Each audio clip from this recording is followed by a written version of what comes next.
CD 7.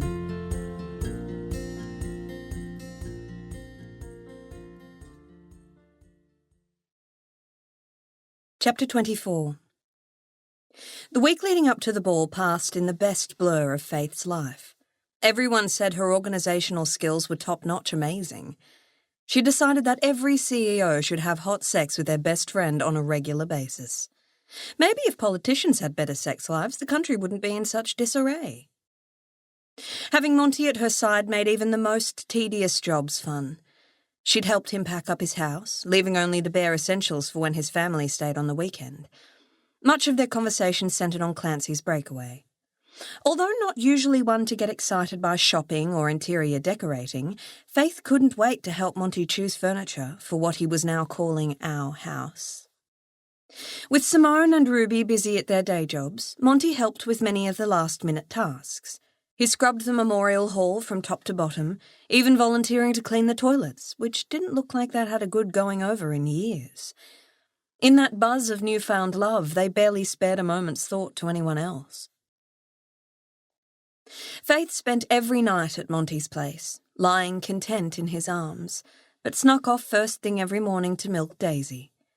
It was a good thing she'd had those weeks of heartbreak and anguish, because the food she'd cooked came in handy now that she had more to do with her time than bake. With the freezer stocked with dinners and cakes, Frank didn't seem to miss Faith's presence.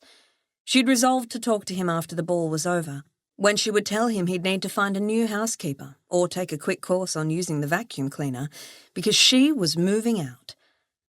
But sometimes life forced you to deal with things sooner than you planned. A few days before the ball, Faith was milking Daisy, chatting aimlessly to the cow, when a worrying smell drifted in from outside. Was it smoke? Her smile faltered for the first time in days. Pausing in her task, she took a deep breath. Yep, definitely smoke. Every pore of her skin trembled with fear. The last thing she needed was for their house to go up in a blaze. Ryan had been in Perth overnight, seeing about buying a new tractor, and her father was likely still in bed. Leaving Daisy on her lonesome, Faith leapt up, almost kicking over the bucket of milk in her haste. Outside, she paused to assess the direction of the fire, relaxing slightly when there was no sign of smoke near the house. But her heart leapt right back up into her throat when she looked the other way and saw wisps of grey coming from her father's workshop. About 200 metres away from the house, Frank's workshop was where he retreated whenever he needed time to be alone. He'd been spending more and more time there, and for one horrible moment Faith wondered if he was there now. She sprinted back into the shed to get the water truck, then hooned across the gravel towards the smoke. As she swerved around the back of the workshop to where the flames appeared to be gaining strength, she realised she'd been hasty. She slowed the vehicle and watched from a short distance as her father tossed what looked like the travel brochures she'd given him into a small, controlled fire. Despite the noise she'd made in her rush to get here, he didn't appear to have noticed her arrival. He hurled another brochure into the smoke, then turned slightly. She saw the exact moment he registered her presence. His face scrunched up into a scowl.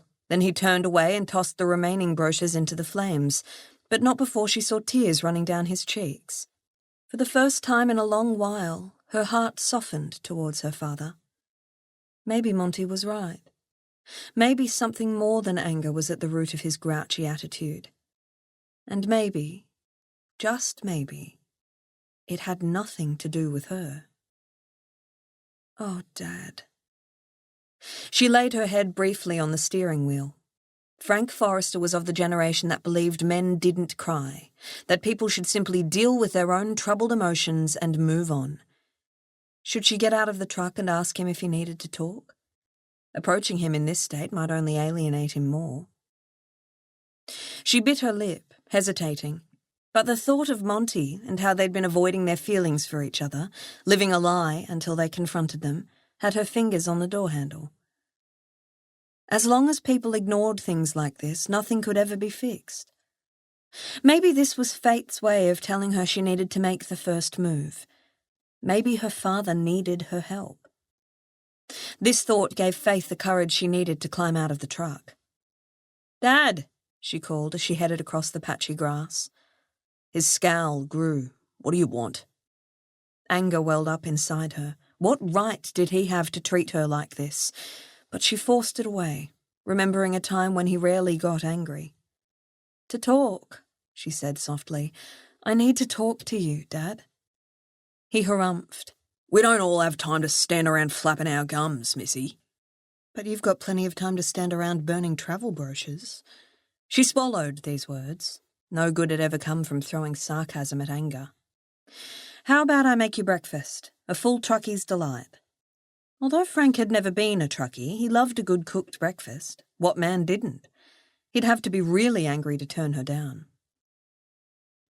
His shoulders heaved as a defeated sigh left his lips, and he nodded at the fire. "Just let me make sure this is safely put out." "Okay, Dad. I'll see you soon." As Faith drove the water truck to the shed, she prayed that someone out there would cut her a little slack and soften her father's hardened heart. Frank returned to the house just as she was laying the spread, bacon, eggs, beans, fried bread and sausages, on the table. For the first time in a long while, he'd taken the time to kick off his boots at the front door, but she tried not to put too much hope in this sign. They sat together like two strangers sharing the last table in a cafe, when both would have preferred to sit alone. Her dad shoveled food into his mouth at the speed of light, while Faith picked at her eggs. She needed to talk now, before he finished and got up, and she'd missed her chance. "Dad, why are you so angry with me lately? Is it because I complained about doing all the housework?" She tripped over her words as she rushed to get the questions out, both of them sounding terribly pathetic when she heard them out loud. "I know things haven't been good between us for a long while, not like they used to be, but I love you, and I want to fix this." His face fell. He placed the fork that had been halfway to his mouth down on his plate and looked directly at her for the first time in months. Faith noticed a hint of wetness in his eyes, and the simple sight of what Frank would consider a weakness caused her heart to ache. "I love you too." 2 tears slipped down his face as he reached out to take hold of her hand across the table. That was the last thing she'd expected him to say. The shock opened the floodgates of her tears, and they silently streamed down her face. "I tried to talk to you a few weeks back, outside, but I couldn't work out what the hell to say," he said, staring glumly into his hands. She guessed he was referring to the time he'd confronted her about Cassie's car. "What did you want to say, Dad? What have I done to upset you?" "Oh, Faith, I'm sorry." He lifted his face and pressed his hand against his mouth, as if trying to plug his emotion. "I've been a bastard, a terrible father. Your mother would be so disappointed in me." She shook her head. "I don't think so. Mum loved you with her whole heart. You could do no wrong." "I miss her so much," he confessed. "Every morning I get up and go to make her a cup of tea like I used to. And then I remember she's not just missing from the bed. She's gone from our lives forever. I just don't know how to be without her." "I miss her too." Those weeks of pain after first sleeping with Monty, she'd needed her mum so badly. And now things were right with him, she wanted to share her joy. "I don't know why we stopped talking about her, but I don't think it's done any of us any good. You can always talk to me about her. In fact, I'd love you to. And I'm sure Ryan feels the same way." Their memories shouldn't be confined to lonely rooms. They would all feel better if they shared their recollections together. He nodded. "I don't deserve you to. After the way I've treated you, you should have given up on me." "You don't give up on your loved ones, Dad. I know you were angry with me for bringing you all those travel brochures, but maybe you should get away for a while. Go on a cruise or something." He snorted, wiped his nose on his flannelette sleeve. "Can you imagine me on a cruise?" She smiled. "Okay, maybe not a cruise. Is there anywhere that takes your fancy?" He was silent. "What is it, Dad?" "I was going to go travelling with your mum. It was our retirement dream. Ryan would get married and take over the farm. We'd buy ourselves a caravan and take on Australia. Grey nomads, that's what we wanted to be." "You still can. He held up his hand, halting her words. I owe you an explanation. When your mother died, retirement lost its appeal. Stopping work would mean more time alone to think. That's why I couldn't handle it when you kept harping on about farm duties. I know you'd make a great farmer, but this property only needs 2 people most of the time. Suddenly she understood. If I took on those duties, you'd have to retire. He nodded, a glum expression on his face. But that's no excuse for how I treated you. You deserve a share of the farm as much as Ryan. A lump formed in her throat. I'm glad you told me this, Dad. But you don't need to worry about me taking over. She laughed. I just wanted to feel like I was making a contribution beyond the kitchen. And I think I'm going to get that now. With Monty? Yes. An uncontrollable smile spread across her face. You've heard? It was pretty obvious something was going on when he was here the other morning. But Ryan made sure I knew. He's been at me to talk to you all week. Faith grinned. I'm really happy for you, love. Frank picked up his fork again, but this time there was a smile on his face. Thanks, Dad. Amazing how one conversation could lift a mood and begin to repair a rift. I suppose you'll be wanting to get back to him right away. All that week she'd barely been home long enough to milk Daisy and throw some clean clothes in a bag, but strangely she wasn't in such a hurry to get away anymore. It had been too long since she'd spent quality time with her dad. No rush, she said, turning her attention to her now cold scrambled eggs. How's your ball thing going? He asked, making a concerted effort. Anything I can help with? Wow, talk about turnaround. He must have noted the shock on her face, for he smiled and reached across the table to take her hand. I might not show it the best way, love. Okay, I might not show it at all, but I am proud of you. Raising money for autism, that's a good thing. Every time I pop into town, people are talking about this event. I'm real proud of you, and I should have said it earlier. She glowed inside at his compliment. Thanks, Dad. We can definitely do with an extra pair of hands to set up the hall, if you're not too busy here, that is. Let's see. He scratched the side of his head as if deep in thought. If my daughter will help me move some sheep today, I might just manage to clear a window. For the 3rd time that morning, a tear trickled down her cheek. But this time, it was a happy one. I think I might just be able to manage that.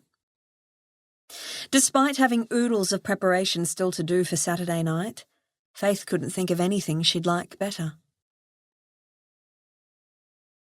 Chapter 25.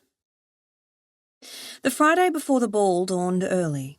When Faith returned from feeding Daisy, Monty offered her a breakfast of caramel Tim Tams, a running joke between them now, as they prepared themselves to start the day. After making the bed with new sheets for his parents, they headed to the memorial hall, arriving as 2 trucks pulled up. One was the Shire with all the equipment they'd loaned, and the other belonged to the party hire company they'd ordered the extras from. Having sold 240 tickets, Faith wasn't completely sure how they were going to fit all the tables and chairs and a dance floor, never mind have room for the stalls and auction items. Of course, Ruby had all that under control, with a detailed layout map of the hall. With her brains and Monty's brawn, Faith was confident it would all come together. Adam, Simone, Frank, Ryan, and what seemed like half the population of Bunyip Bay were also hanging about, ready to lend a hand. Faith was so full of gratitude she felt as if she could kiss them all. Do you think we should start explaining the setup plan to the volunteers? Ruby asked, glancing at her watch. Faith nodded. She put 2 fingers into her mouth and whistled loudly, immediately getting everyone's attention. Okay, folks, thanks for coming. The plan is to get the tables and chairs laid out first so we can start decorating. We'd like to get everything set up, decorated, and in place by tonight. Save any last-minute emergencies, tomorrow the hall would be abuzz with caterers and musicians doing their thing. With Ruby directing them, everyone worked like a colony of ants for a couple of hours, lifting and moving things in perfect harmony.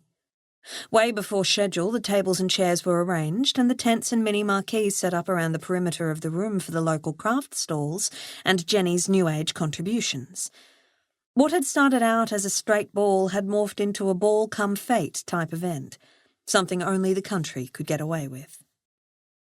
At morning tea, the CWA ladies arrived with their promised delights, and everyone took a well-earned break. Faith was floating on the edge of the room, eating a lamington and taking stock, when Monty sidled up beside her. He pulled her into his side and placed a quick kiss on the top of her head. "You've done good, Forrester. Amazingly good." "It's not over yet." "Didn't you know I have psychic powers?" He wriggled his eyebrows up and down. "I can see into the future, and I know everything is going to be perfect." Before she could ask him what else their future held, a flash went off only metres away from them. They both turned to see Jenny Montgomery, a big black camera hanging from her neck, and a ridiculous grin directed at them. "Mum, you're early." Leaving Faith, Monty stepped forward to give his mother a hug, as Stuart caught up behind her. "Like a kid at Christmas," he told them. "She's been up since the crack of dawn." Jenny certainly looked like an excited child as she clapped her hands and practically jumped up and down on the spot. "I couldn't wait to see you together with my own eyes and take a picture to commemorate what I've been dreaming about for years." "A bit of warning before the next photo, Mum. I've been lifting heavy objects all morning." Monty gestured to his sweat-soaked T-shirt and mussed hair. "You look fine, darling," Jenny told him. Faith had to agree. "Now I can really call you my daughter," Jenny whispered as she hugged her tightly. "Your mother would have been so happy." "I know." Faith had thought a lot about Cassie in recent days, even more than usual, and she knew with absolute certainty that her mum would have approved her choice of partner. "Where's Will?" Monty asked. "He's waiting in the car." Stuart gestured to the volunteers devouring scones and cakes. "He's psyching himself up for tomorrow night, but didn't want to face a room of strangers just yet. Besides, he's eager for us to head to the B&B and see if Pippa's family have arrived." "Ah, the famous Pippa." Monty smiled. "You'll like her," Stuart said. "We might go drop him off and then come back to help you." As Monty's parents turned to leave, Jenny spotted Frank and Ryan. She waved them over and looked Ryan up and down. "Oh my, it's been forever since I saw you. You've grown into such a spunk. Any girl pinned you down yet?" Chuckling, Ryan kissed Jenny on the cheek. "Not yet, Mrs. Montgomery, not yet." "Please, call me Jenny. Mrs. Montgomery is my mother-in-law. And Frank, long time no see. How are you? We've been terrible at keeping in contact, haven't we? Faith keeps me updated, so I feel like I talked to you only last week, but it is so good to see you." "You too, Jenny." He bypassed the kiss and went in for a hug. They embraced like old friends, and Faith grinned at the genuine smile on her dad's face. "You must all come to Monty's tonight," Jenny rushed. "We're having a barbecue with Will's girlfriend's parents." "We wouldn't want to intrude," Frank said. "It sounds like a family thing." "Nonsense. You are family." She glanced knowingly at Faith. "And besides, I want you all to meet Pippa." Frank smiled in a way Faith hadn't seen in a long time. "In that case, it sounds grand, Jenny. What shall we bring?" Nothing. Jenny waved her hand in front of her face, dismissing such an idea. "Just yourselves. It's been far too long since we had a good chinwag." "Alrighty then. We'll see you later," Frank replied, his old smile firmly back in place. 6 hours after they'd begun, the hall was transformed. There were 25 round tables dressed in fine white tablecloths, each with a puppy dog centrepiece and napkins folded into bone shapes. Rows of paw prints in red, white and silver were strung across the wide ceiling, and bouquets of matching coloured balloons hung in all the right places. Marquee tables lined one side of the hall, ready for the crafts and homemade gourmet nibbles from around the region. On the stage was the impressive collection of items to be auctioned. Amazingly, they'd still managed to fit in a small dance floor. Monty, Faith, Ruby, Adam and Simone congregated in a little group, surveying their handiwork. "It looks unreal," Faith said, with a very unfaith-like quiver in her voice. There were only a few times in Monty's life he'd seen her cry, happy tears or otherwise. "Thank you, everyone." "Don't be ridiculous. It was a hoot." Simone pumped the air like a cheerleader. "Can't wait for tomorrow night." "It was our pleasure," Ruby added. "We won't know what to do with ourselves when it's all over. Life will be quite dull all of a sudden." Faith laughed. I think I'll be quite happy with dull for a while.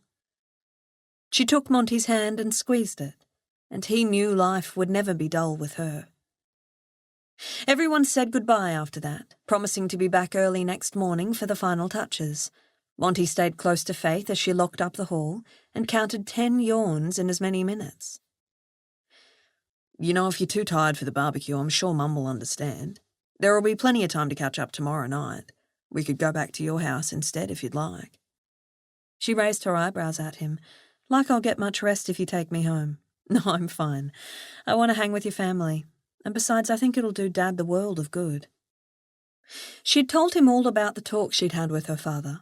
Although Monty had been angry at the way Frank had treated her, he couldn't help but feel for the bloke. The idea of losing Faith like Frank had lost Cassie, when they thought they still had years ahead of them, didn't bear thinking about. All right then, he said, leading her out of the hall. My place it is. Family barbecue, here we come. She spotted him on the side of his arm. You make it sound like some kind of torture. Isn't it? He asked. Not big on family get-togethers, like his mum and Faith, Monty would much rather have spent the evening alone with her. But if he had to do the whole happy families thing, it was going to be much easier doing it together. She shook her head and turned to lock the hall, punching in the alarm code. I'm not going to dignify that with an answer. There were already 3 cars out the front of Monty's place when they arrived. He and Faith headed up the weed-ridden garden path and into the house. Tchaikovsky wafted from the stereo system. Will couldn't endure any music other than classical. Oh, there you are, Jenny smiled as they entered. Monty glanced around the lounge room and nodded at the middle-aged couple drinking wine on the couch. They were dressed up, completely unlike his parents and Faith's family. Stuart wore thongs and Jenny a wafty hippie dress, while Frank and Ryan still wore the clothes they'd been working in that day. Will and his girlfriend were noticeably absent. Zoe and Pete, meet my son Daniel and his gorgeous Faith, Jenny said, gesturing the 2 of them. The man rose and stepped forward. He offered Monty his hand and then greeted Faith with a lingering kiss on the cheek. His wife kissed Monty and offered Faith a smile. Will didn't tell us his brother had a girlfriend. Certainly not one as pretty as you, Pete said, all but ogling Faith. His voice had the ring of a used car salesman. The hairs on the back of Monty's neck prickled, and he pulled her a little closer. Oh, it's a recent thing, Faith told them. We're just so happy, Jenny gushed. Both of our boys have found gorgeous girls. What can I get you to drink, Faith? I'm okay for now. Where's Will? I'm dying to see him and meet Pippa. They're outside, Stuart chuckled. Will said something about the house being too small for this many people, but my guess is he's searching for specimens. As long as he doesn't bring them inside. Monty shuddered at the thought. Why anyone would keep spiders as pets, he had no idea. Let's go see them. Faith grabbed his hand and tugged towards the back door. Back soon, folks. He waved to the others as they headed outside. Faith was already scanning the sparse backyard as they stepped onto the veranda. Her brow furrowed in concentration, and he couldn't resist pulling her back for a quick kiss. She leaned into him, reaching up and wrapping her arms around his neck. There was no possibility of things getting more heated out here with their families only meters away, but that didn't matter. Just kissing Faith made his heart feel right. It had never been like this with any other woman. They shared a connection that went deeper than sexual attraction, a closeness he'd never felt with anyone else. So it's true. Monty jumped at the sound of Will's voice and reluctantly pulled back from Faith. His brother had entered the backyard through the side gate, holding hands with a pretty-looking girl. Well, woman would be the accurate term, but she had an innocent look in her eyes that made her seem quite young. This must be Pippa, Monty said, still holding Faith close. Pleased to meet you. He didn't offer his hand, because if Pippa was like Will, she wouldn't be comfortable touching someone she'd only just met. How long have you 2 been swapping saliva? Will blurted out, not at all concerned with introducing his girlfriend. Long enough, Monty replied, biting down the urge to reprimand him for being so blunt. Hi, Will. Hi, Pippa. I'm Faith. Nice to meet you. Faith smiled at the other woman and was rewarded with a tentative smile back. Are you the person overseeing the barking ball? Pippa asked. Yes, that's me, Faith said warmly. Will said you were a tomboy. Pippa glanced down at Faith's old jeans, long-sleeved shirt, and desperately needing to be polished boots. If you brushed your hair, though, you could be quite pretty. Faith instinctively lifted a hand to her ponytail. Monty knew Pippa didn't mean any harm, but he wanted to protect Faith's feelings. Faith is gorgeous as she is. Shall we go in and see if they're ready to fire up the barbecue? It's an electric one, not fire, Will corrected him. Breathe, he told himself. He needed to remember this wasn't a battle, that no matter how far Will had come, life was always black and white with him. He and Pippa lived in a literal world. No subtext, no nuances, no lies. So it is, he said instead, trying not to sound sarcastic. Who's hungry? Chapter 26. While Faith, Will and Pippa stayed on the back veranda, Monty went inside to collect the tongs and stuff for the barbecue. When he emerged, the others followed him out, and together they watched the sun turn the sky beautiful shades of purple as it sank below the horizon. For a rental, Monty's backyard had a priceless view of the beach. Feeling content and so happy she thought her heart might burst, Faith leaned against a pole and chatted to Pippa's mum while they waited for the meat to cook. It's a fabulous thing you're doing with the ball, Zoe said, caressing the stem of her barely touched glass of wine. Quite aside from the funds you'll raise, it's always good to bring autism into the public light. So many people are nervous around Pippa when they find out she has autism because they don't understand her.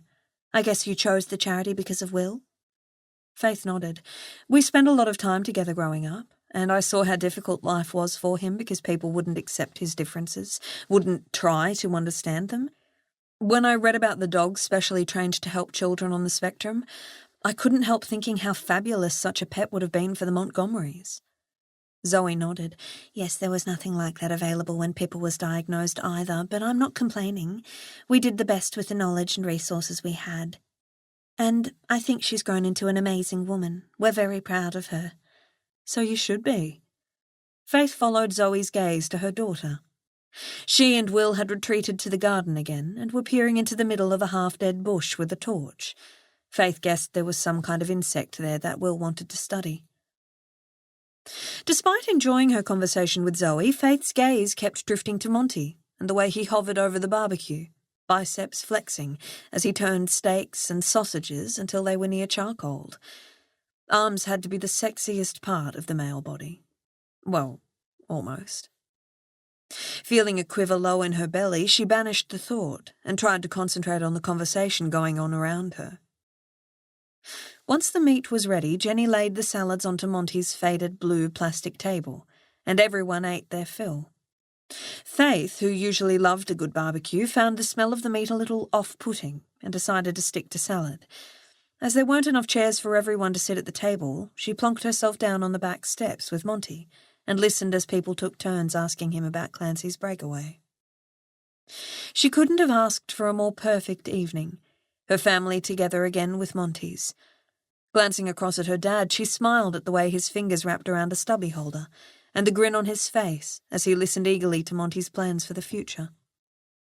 She wasn't naive enough to think their relationship was back to what it had once been, but they were making steps towards patching it up. Her gaze drifted up to the sky, a perfectly clear night, and she imagined her mum peering down at them. Cassie would have loved this night. We're going to be okay, Mum. We're all going to be okay. Oh, I simply can't wait for grandchildren, Jenny announced. Don't hold your breath, Mum. Faith doesn't want kids, Monty said with a laugh. Faith had drifted off into her own little world, but snapped out of it at the mention of children. She had no clue how Monty had conceived the idea she didn't want kids, but she didn't have time to contemplate this, because her mind suddenly snagged on something else. The smell of meat had made her feel sick tonight, and she couldn't recall the last time she'd had her period. While the conversation continued on around her, she racked her brain trying to think of dates. She'd bought a pack of tampons at the IGA a while ago, but was that before or after they'd been down south? Her stomach churned as she counted back. Oh Lord, she should have used that pack by now. Maybe her period was late due to stress or something. Could I be pregnant? She could get a test, but the local chemist was closed at this time of the night. And anyway, a pregnancy testing kit wasn't the kind of thing you could buy incognito in a place the size of Bunyip Bay. Before she'd even walked out the door, the whole town would be betting on whether she was having a boy or a girl. How would she get through tomorrow with this on her mind? Think about it logically. She was on the pill. Wasn't it something like 99.9% effective? Sure, they recommended you took it at exactly the same time each day, but really, who did that? Who had such a strict daily regime that they remembered such things? Maybe she'd forgotten one day. She blinked, trying to order her thoughts into something logical. So what if I am pregnant? How bad could it be? A smile snuck up on her as she imagined the house at Clancy's Breakaway filling once again with children, like Tim and Nora had hoped. She thought of buying a high chair along with the kitchen table, and a cot along with their bed. A pleasurable flutter danced in her stomach, and her head felt light, as if she'd had too much to drink. Drink? She breathed out deeply, relieved that she'd turned down alcohol tonight due to tiredness and having to drive. As a social drinker, her mission to stay away from Monty meant she hadn't overindulged at all this last month. But was any amount safe? A tightness in her chest replaced the lightheadedness. She'd never forgive herself if she had somehow harmed their baby. Faith, are you okay? Monty's hand came to rest on her shoulder, concern evident in his voice. You look like you're in pain. Everyone was looking at her, staring as if they required an answer, but she had no idea what the question had been, or who had even asked it. She swallowed and looked into Monty's face, full of love and concern, but the crease on his brow reminded her of the brief conversation they'd had about contraception on their way back from Clancy's Breakaway. He'd been appalled at the idea of them accidentally making a baby. Surely that was just the situation, and the fact it hadn't been planned. Or was it? What if she was pregnant and... Oh, gee, she had to get away before these thoughts suffocated her. She needed to share her suspicions with Monty. She needed him to wrap his lovely arms around her and tell her that whether she was pregnant or not, everything was going to be okay. I'm fine, she smiled, just tired. I'll take you home. Monty had already discarded his plastic plate on the step and was pushing to stand. You can collect your car tomorrow. Thanks. Frank swallowed a mouthful of sausage and started to stand himself. It's all right. Ryan and I can take her. No, Faith wanted to cry. She'd never get any sleep if she didn't talk to Monty, and this wasn't the kind of conversation they should have over the phone. As if reading her mind, Ryan piped up. Dad, I think Monty might want to take Faith home. He might even want to stay the night. Oh, I see.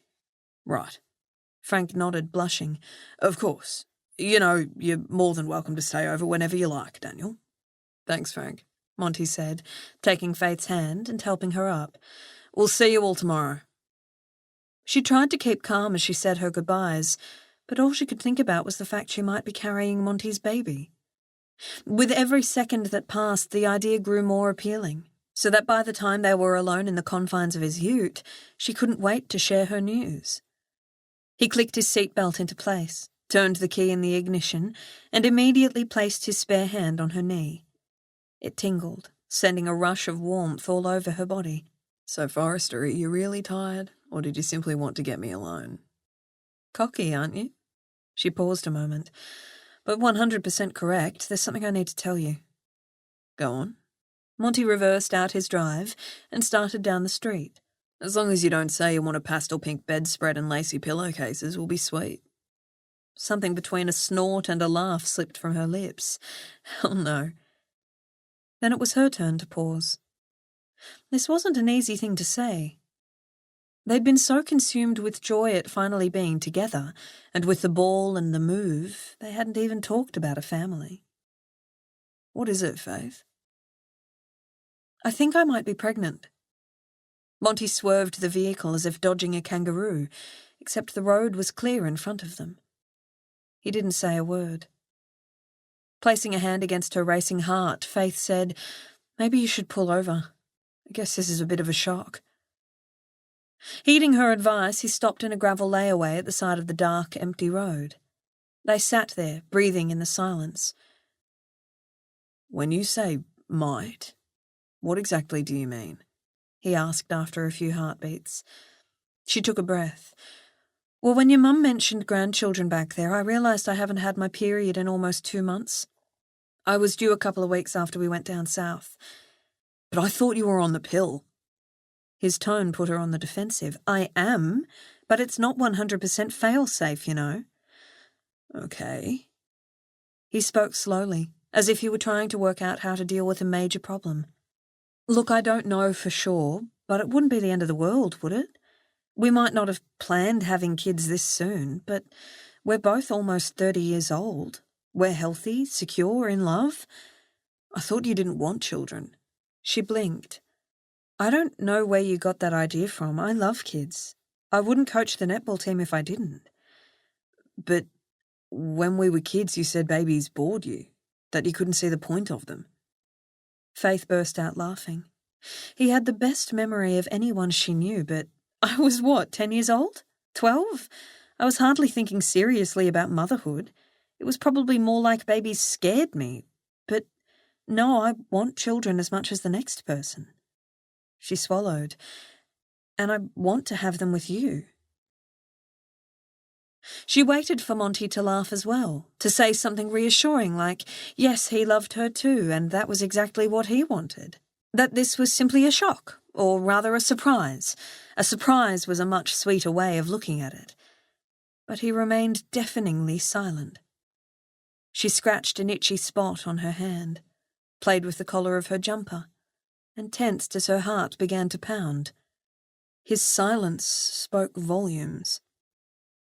Her mouth remained open, but no more words came out. She swallowed, desperate to rid it of its sudden dryness. Nausea reared in her belly, but she ignored it. Finally, she tried again. I guess you don't want to have a family with me, then? Her hand rested protectively on her belly, which was ridiculous because she might have nothing to protect, but it was instinctual. I didn't say that. Monty turned abruptly in his seat. With no streetlights on the wide country road, the only light came from the Utes' headlights shining ahead, and she couldn't read the expression on his face. It's not you. I love you, Faith, but... He paused. Look, as you said, you might not even be pregnant. We'll get the test, and then we'll work out what to do about it. He put his hand on the gear stick ready to take off again. Hang on a minute, what do you mean, work out what to do about it? She brought her hand down on his. Her heartbeat was thumping in her ears. You're not suggesting we might not have it?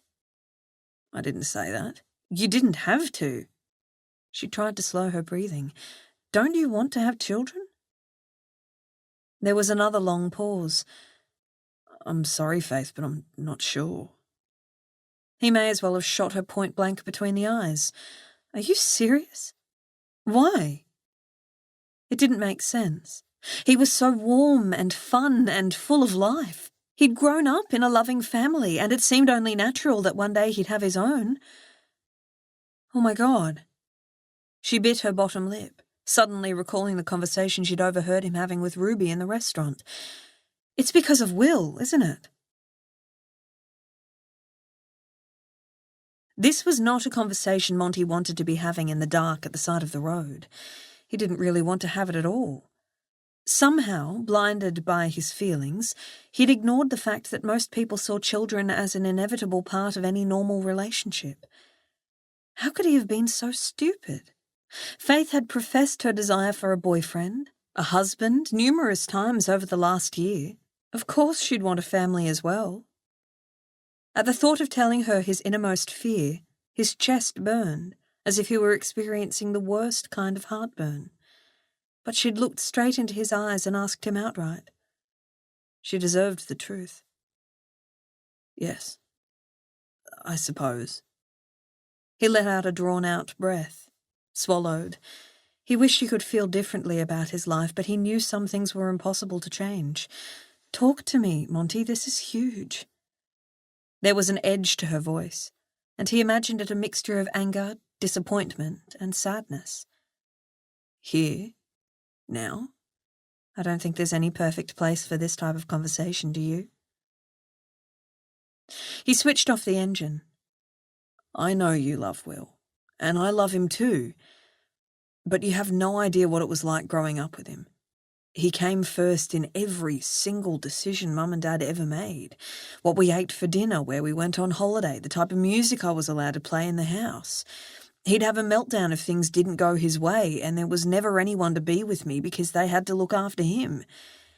When I went out, I had to take him, look out for him, so I never got to make friends of my own. You had me. I meant in Perth. Where we moved because Will needed early intervention therapy and a school that had more resources to deal with him. Monty couldn't keep the caustic tone out of his voice. If it hadn't been for Will, we'd never have sold the farm, and I wouldn't have had to work my ass off the last 10 years to get back what should have been mine all along. She gasped. Monty, just listen to yourself. You don't understand. And that's why I've never said any of this before, because no one would. You just can't. Oh, can't I? She took an angry breath. Try being a girl and watching your brother get priority to work on the family farm. Forrester's Rock might still be in our family, but it will never be mine. Never. Life isn't always handed to you on a silver platter, Monty. I know that, Faith. You think I don't know that? But there are certain things that are within our control. I might not be able to change the past and get back my family's land, but I can sure as hell make sure I don't have to give up Clancy's breakaway for anyone. You're not making any sense. Why in hell would you have to give up Clancy's breakaway? Having kids would only complete the dream. You'd be starting your own legacy. You'd be able to pass on your love of the land and raise someone who wanted to keep it going long after you're gone. And what if there's something wrong with that child? He nodded towards her stomach. They don't know yet whether autism is genetically passed on or not. Then I will love it with all my heart and do whatever it takes to protect it, just like your parents have with Will. Exactly. He sighed. Which means if it is like Will, or even suffers another disability, you will seek all the opportunities you can to help it. If that's expensive or time-consuming, maybe you'll want me to sell Clancy's breakaway like my parents sold their place.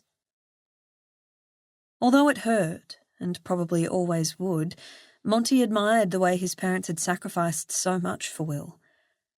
The problem was, he didn't know if he had the emotional capacity to do the same, and that scared the bejesus out of him. Even though he loved Will, he'd never been able to move completely past the resentment of the things he'd lost because of him. What if he had a child and came to resent it? That is absurd, she scoffed. Who even thinks like that? You're insane. What if the child is perfect and we abort it because it might not be? Have you thought of that? Or what if something happens to me? Maybe I have a farm accident that leaves me crippled and I need you to sell the farm and look after me. Will you resent me forever? Of course not. But even as he said it, he wondered if he would. Faith meant the world to him. But what if something happened and she stood between him and his dreams? If I didn't need my sleep for the ball tomorrow, I would get out and walk home, Faith fumed. But maybe I'd be just as well hitching a ride because right now I feel like I'm sitting next to a stranger. I can't believe you never mentioned any of this before. All these years I thought I knew you and I couldn't have been more wrong. You do know me. He reached for her, wanting to hold her and apologise, wanting desperately for it to be all right. But she flinched and pulled away so hard she rammed against the ute door. If only they hadn't slept together. If only they'd both been content to leave it at friends. I'm sorry, Faith. The apology sounded inadequate, but he meant it more than anything in the world. If you're pregnant, we'll get through it. I'll provide for you both financially and... I don't care about your money. A baby needs more than financial security. He wanted to tell her that he would do his utmost to be the kind of father her baby deserved. But maybe it was best she'd cut him off. When your girlfriend told you she was pregnant, you were supposed to be over the moon. But fear had been his overriding emotion.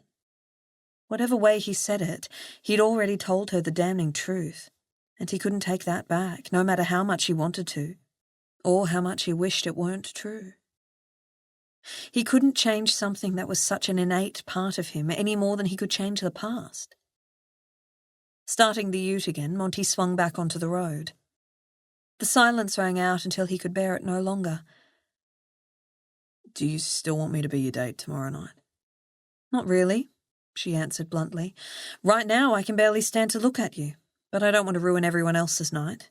Your mum was so excited about us being together it's going to break her heart to find out we're not. Let's leave it till after the weekend. Okay. Thanks. And what about the baby? He had to force that last word out. No matter what she thought of him, he would never shirk his responsibilities. Would you like me to buy you a pregnancy test tomorrow? Or see if Dr. McDonald will see you on the weekend? Forget about the pregnancy test, Monty. You've made your position clear. Forget about the baby. And while you're at it, you might as well forget about me. Chapter 27. Once again, sleep eluded Faith. But this time she was living the nightmare. She'd run from Monty's ute up the garden path, slammed the door and headed straight for her room. Thankfully, Frank and Ryan hadn't arrived yet, so there was no one to catch her with tears streaming down her cheeks. She stripped naked and tugged on one of Cassie's old nightgowns, one she'd worn for weeks after her mother died. As she slipped the silky gown overhead, she felt a twinge low in her belly. She placed a hand against the spot. The cramp surged at her touch, the pain shooting deeper. For a second she wondered if she was miscarrying, and then she realized. Period pains. How stupid she'd been to think that one night of unprotected sex could have done it. There was no baby. Her heart sank as she yanked the nightgown off and traipsed out of her room, down the hall and into the bathroom, where her assumption was confirmed. She opened the cupboard and grabbed a tampon. As the house was still quiet, she headed into the kitchen, threw a heat pack into the microwave, and waited for the ping before taking it back to her bedroom. She needed it for comfort as much as pain. Sliding into bed, Faith glanced at the photo on her dresser and wished more than ever that Cassie was still with her. Oh, Mum. She wanted to be held, to be cradled in her mother's arms. For her mum to stroke her hair and tell her that somehow all this wasn't as bad as it seemed. But even if she hadn't died, Cassie couldn't have given her the comfort Faith really needed, because this time it was never going to be okay. She'd lost everything tonight. It wasn't just the baby that had been oh so real in her heart, if only for an hour. It was the realization that what she'd always believed about Monty was a lie. He'd known every fear, dream, and disappointment she owned. She'd told him things she'd never told anyone else. Yet he'd had this massive, secret resentment festering inside him all these years. Perhaps she should have known. If she were a better friend, if they were as close as she'd always thought, he wouldn't have had to tell her. She'd have felt it herself. A sob slipped from her lips, and she slid farther down under her covers, hugging the heat pack against her aching heart. She tried to work out how they could get past this, but it seemed impossible. They'd been through too much. After the week of utter bliss she'd just experienced, there was no way she could go back to who she'd been before.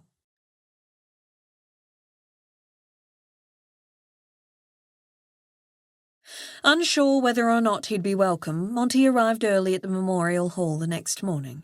As he sat on the wall outside, tapping his boots against the bricks, he prayed that somehow he and Faith could move on from this.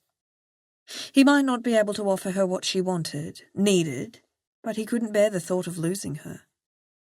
At the sound of the four-wheel drive Ryan had driven home for her last night, Monty looked up. If she'd seen him, she pretended otherwise. Her door slammed and her boots thumped the pavement towards him. She sounded like a woman on a mission, but she looked like hell. She was still beautiful, and the sight of her curves made muscles jump up and down all over his body, but black bags hung under her eyes, and the spring was absent from her step. And it was all his fault. He slid off the wall. Morning, Faith. Not Forrester. She probably wouldn't appreciate nicknames right now. Glad you didn't say good. She barely looked at him as she headed for the hall, keys jangling in her grip. He opened his mouth, but the words caught in his throat. He'd spent half the night tossing and turning on his lumpy couch, rehearsing what to say, but nothing would sound right. As if reading his thoughts, she snapped, "Don't try to talk to me about yesterday. I can't deal with that today, on top of everything else." Okay, sure. He clutched at a smidgen of hope that maybe she'd be ready to talk about it someday. They weren't alone for long, and Faith looked visibly relieved when Ruby, Simone, and Adam showed up. She threw herself into work, shifting tables she'd decided overnight were in the wrong place. "Let me get the end of that," Monty said, grabbing the opposite end of one table. "Leave it, I'm fine," she hissed. And she persisted in dragging the damn thing halfway across the hall on her own. The caterers arrived and took over the kitchen. The stall owners came in dribs and drabs to set out their produce, and his mum arrived with her friends to flash up their little New Age tents. He shadowed Faith, and when she asked what the hell he was doing, he gestured towards Jenny. Faith nodded, but didn't look at all happy about the pretense. 2 representatives from Dogs for Autism stopped by to introduce themselves on their way to check in at the hotel. They thanked Faith for choosing their organisation to support. She gushed over the 2 gorgeous Labradors they'd brought along, and he stood awkwardly talking to one of the ladies about Will. Like almost every other conversation he'd had about autism in the past, he screened his words. Faith's glare bored into him. No doubt she thought him a liar, or worse, a hypocrite, but what she didn't understand was that he did support this cause. He understood more than most what it was to live with someone who had autism. He'd watched his brother struggle through school and life, and he was proud of what Will had achieved. He just didn't know if he could go through it all again.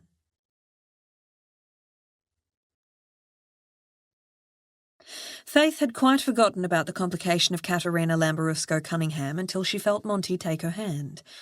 Traitorous heat flooded her body at his touch, and in the name of self-defence she tried to pull away. He held on tight and nodded towards the door as he whispered, "I think your friend has arrived." As if this day could get any worse. Faith promptly forgot her dastardly hormones and looked up to see Kat standing in the doorway. Her perfectly straight sheath of platinum blonde hair fell almost down to her waist, and the pair of bug-like designer sunglasses perched on her head turned slowly from side to side as she surveyed the hall. Faith swallowed, suddenly wondering if the paw print decor wasn't stylish enough for an alumni-associated event. Monty stepped forward, still gripping her hand, as he took control of the situation. "Good afternoon, Katerina. I'm Daniel Montgomery, Faith's boyfriend." Faith's heart leapt back up to caress her throat as she watched Kat's eyes take in every inch of Monty's body. Or maybe it was the fact she knew his words were a mere facade. From the flush in the other woman's cheeks and the excessive fluttering of eyelashes as she offered her hand, it was clear Monty had scored an A+ in Kat's assessment. She found her voice. "Hi, Kat. Thanks so much for coming. Is your husband outside?" Although Monty was no longer hers, she felt the need to remind the other woman of her married status. Kat blinked and shook her head slightly, as if trying to work out who Faith meant. "Oh, no." She paused a moment, then sighed. "Our babysitter cancelled and both sets of grandparents are out of the country, so Paul had to stay home with the children. I'm a single woman tonight." She seemed excited by this prospect, and her gaze once again lingered on Monty. Faith yanked his hand, drawing him right into her side in spite of herself. "That's such a pity, but I'm sure Adam will be happy to drive you in tonight. I wouldn't want you out late on unfamiliar country roads on your own." "Adam?" Kat turned up her nose as if she'd smelled something shocking. "Who's he?" "Hi there." Adam stepped forward and offered his hand. "The cottage you'll be staying in tonight is on my farm. I can take you there now if you'd like." Kat licked her lips as her smile reappeared. Apparently Adam didn't score too badly either. "Thank you, that would be lovely. A quick nap would work wonders before this evening. I feel like I've driven halfway across the country." With barely a backward glance, Kat linked her arm through Adam's and turned towards the exit. He looked back over his shoulder and rolled his eyes. Faith knew her friend could more than handle any advances Kat threw his way, but she made a mental note to thank him later. The thought of having to babysit Kat as well as deal with everything else on her agenda was too much. "That went well, I think." Monty nodded towards the door with a forced grin. Faith let out a breath of relief and stole back her hand. Kat appeared to have bought their charade, but Faith found she no longer cared about the other woman's opinions. "She's not very warm, is she?" Ruby commented. Simone snorted. "Warm? She's like the Ice Queen. I swear the temperature dropped 20 degrees when she walked in. Makes me even more determined to win this contest for you." "Thanks." Faith summoned a smile, but it was an effort. Right now, she found it difficult to garner enthusiasm for anything, especially winning a silly contest. Although winning had never been her ultimate goal, she needed to hold it together just a bit longer to ensure she raised good funds for her charity.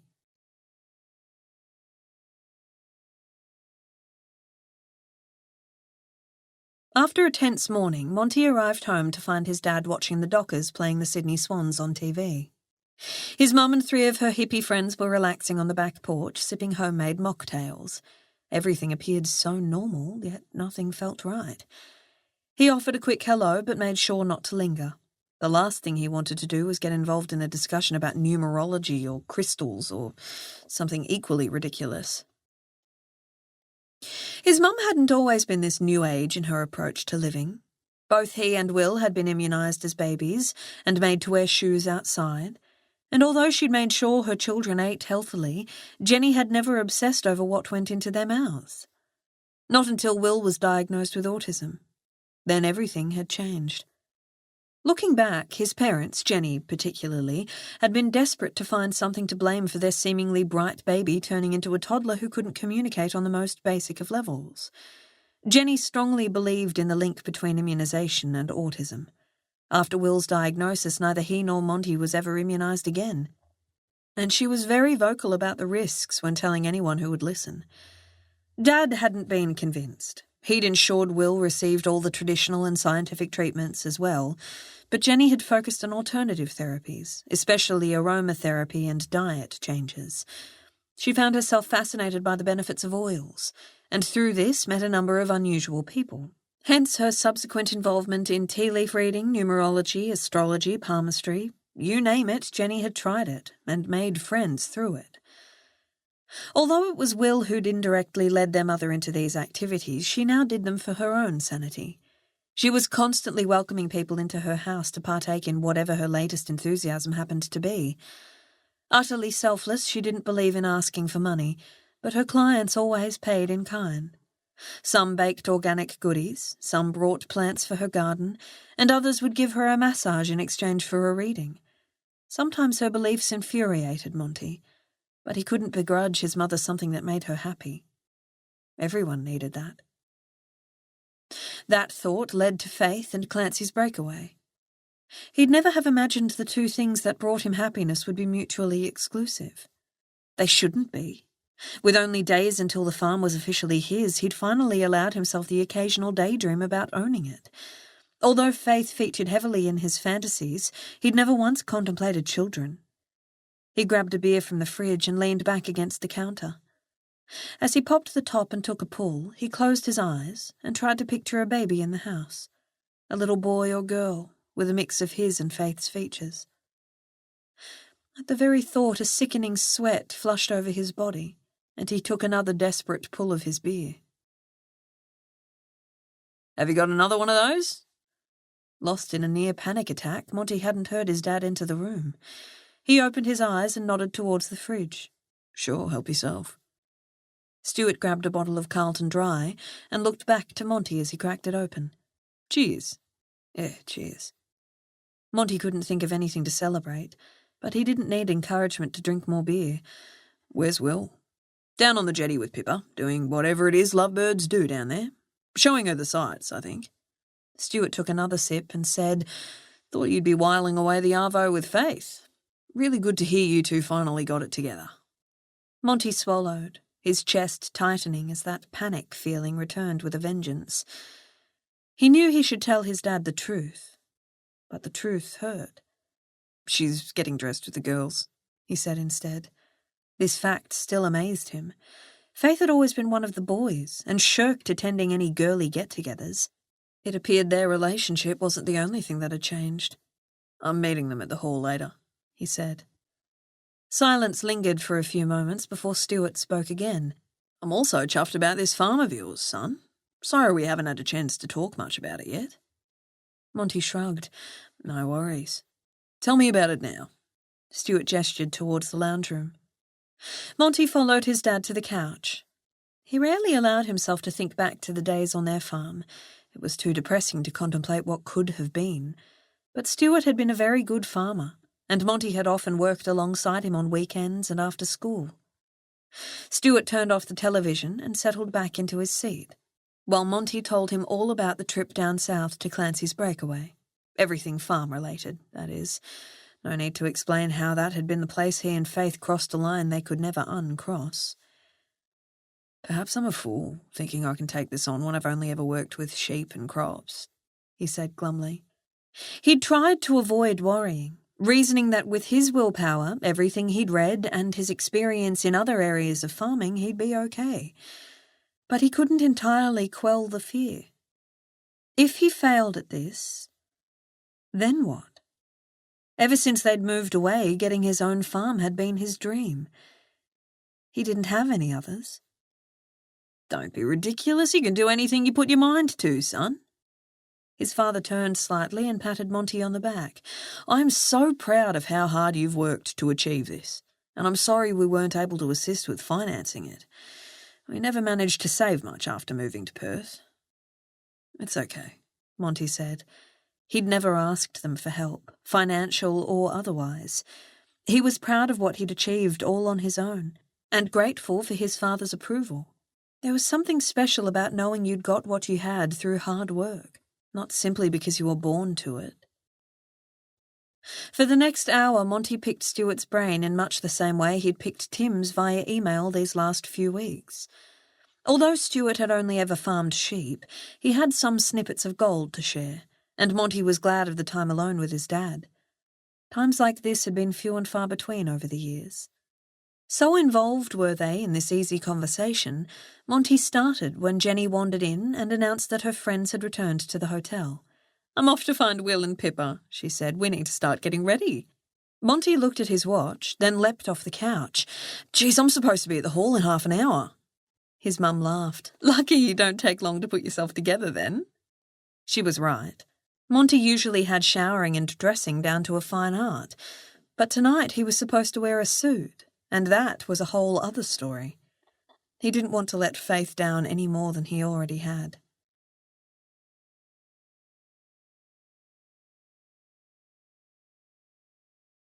Oh my gosh, you look amazing! Ruby all but squealed as she looked Faith up and down. Simone, dressed only in a lacy red bra and knickers with a mascara wand halfway to her eyelashes, nodded enthusiastically in agreement. The three unlikely friends were getting ready at Ruby's house, indulging in a few drinks and what was supposed to be fun female chatter. You think?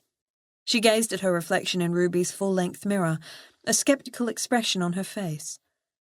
Although she loved the feel of the soft silk gown, and its golden colour certainly complemented her newly blonde hair, the only A word she felt was awkward and annoyed.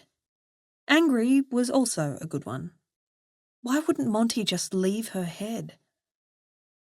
Faith focused on the gown. It had seemed so perfect that day in Geraldton, but now she wondered how in God's name she was supposed to walk in it, especially in the heels Ruby had insisted on lending her. Apparently black thongs didn't have the right effect. That was all very well, but neither did falling flat on her face, which she felt was a real possibility if she had to walk any great distance. Oh, yeah? More enthusiastic nodding from Simone. Monty will be drooling along with those gorgeous puppies. He'll be wishing the ball over before it begins so he can whisk you back to his place and rid you of that dress. Monty, Monty, Monty. The thought of him never undressing her again physically hurt. Was he all anyone could think about? Before she snapped at an undeserving Simone, Faith caught her anger. She hadn't told her friends that things were done and dusted with Monty, so she couldn't expect them to understand. I doubt it. She tried for a flippant laugh, but didn't quite make it. His parents are staying at his place, and he's camped out on the couch. Your house, then? Simone wiggled her eyebrows. That's only semantics anyway. Oh, I'm so damn jealous. It's been far too long since my lady bit's got a workout. Ruby shook her head but laughed. Do you think you're ready to date again? Simone shrugged. I miss Jason more than anything, but I also miss adult companionship, sex, someone to mow the lawn. I think it might be time to step out of my comfort zone and do something about it. Good for you. Any guys you've got your eye on? Not in the mood for discussions about men, Faith left them to their speculations and turned once again to her reflection. Maybe she did look all right, but what did it matter? The only guy she'd ever loved had made his position clear. She might not be very experienced in the ways of men, but she knew one thing. When she gave her heart, she wanted it to go to someone who could also offer theirs, someone who believed people more important than property. Unfortunately, that wasn't Monty. But would she ever find another man who made her insides wobble in the same way he did? Maybe she was cutting off her nose to spite her face. You okay? Ruby met Faith's gaze in the mirror. You've been very quiet this afternoon. I'm fine.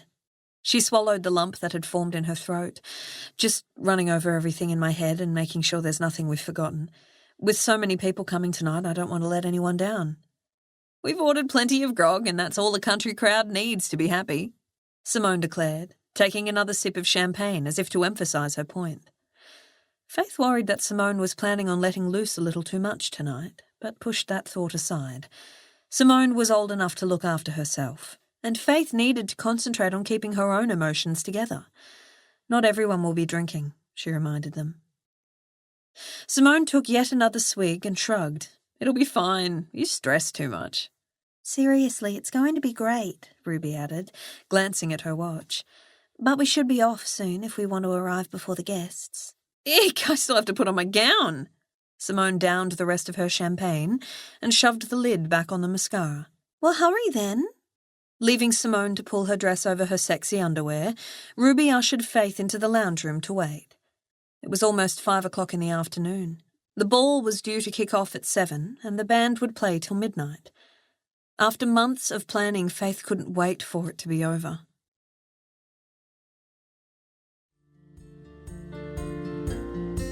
This is the end of CD 7. The book continues on CD 8.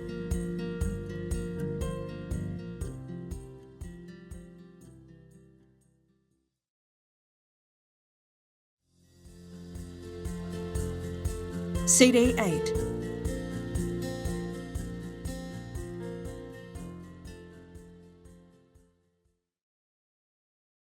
Chapter 28. Faith looked out over the hall as she readied herself to welcome the crowd. Less than 3 months had passed since she'd made her pledge to enter the fundraising contest, and here she was, standing on the stage at her own event. So much had happened in that time. So much had changed.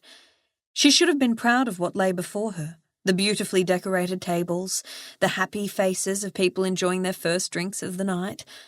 But all she felt was a sinking feeling of dread, that her life had taken an irrevocable nosedive, and there was absolutely nothing she could do to fix it. As she waited for the chatter to die down, she eyed Monty 2 tables in front of her, looking illegally sexy in a jet black suit, and chatting amiably to one of the representatives from Dogs for Autism. She could only imagine what he was saying, but his friendly smile labelled him a hypocrite. She narrowed her eyes, thinking that if looks could kill, blood would be splattering all across that table right now. She imagined him slumped in his seat, or better still, flopping onto the floor as he clutched his heart in agony and looked up at her in disbelief. The satisfaction was short-lived. She didn't like him at the moment, but unfortunately she loved him, and that took the edge off her murderous thoughts. Adam, who'd volunteered his services as auctioneer for the evening, stepped onto the stage. "Do you want me to call them all to order?" he asked. "Thanks." Taking a deep breath, she readied herself while Adam silenced the crowd. She smiled at Adam and took a step closer to the microphone, looking out at the eager faces peering back at her. Katerina sat on one side of Monty, her smile so wide she bared her teeth. "Good evening, ladies and gentlemen," Faith began. The sooner she got this over, the sooner the evening would end, and she could return to that lovely state of self-pity and wallowing. "Thank you all for coming to the Barking Ball, and in turn supporting Dogs for Autism. As you know, all proceeds from tonight's event will go towards training assistance dogs for children who are diagnosed with autism. I know many of you in attendance hold this cause close to your hearts. Like me, you've known someone on the spectrum, or may have autism yourselves. This night is about celebrating differences and offering support. The crowd applauded, and she waited for the noise to die down before continuing.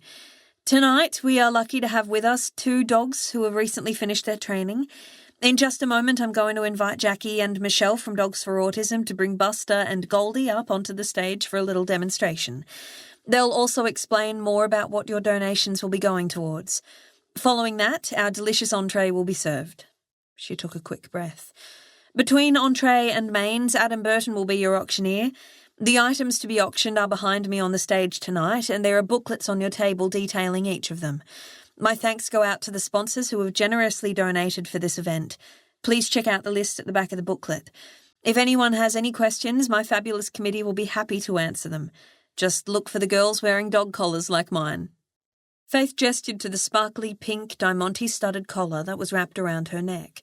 Ruby and Simone were wearing identical ones. They were Ruby's idea. Quite a nice touch, she thought. After dinner, there'll be lots of dancing and the opportunity to peruse the stalls and maybe even get your fortune read. But now, without further ado, Faith cringed, unable to believe she'd actually used such a phrase, I'd like to welcome Buster, Goldie, Jackie and Michelle. The attendees applauded again, and the band broke into a few lines of hound dog a la Elvis Presley. They'd scheduled every dog song they could think of to be played throughout the evening. Faith moved to the edge of the stage as the dogs and their trainers took the limelight. The audience oohed and ahed at the 2 young animals. Good evening, ladies and gents, Jackie offered the crowd a cheery wave. We are so excited to be here tonight. Together with Dogs for Autism, we'd like to offer our immense gratitude to Faith Forrester for organising this fabulous event. Michelle and I are going to talk a little bit about our organisation and then show a short film about the impact our dogs have had on the lives of people with autism. Buster and Goldie stood to attention, flaunting their cuteness at either side of the volunteers, as Michelle took a turn to speak. Dogs for Autism is a relatively new charity, although as I'm sure you'll all know, dogs have been used to assist people with disabilities for a long time.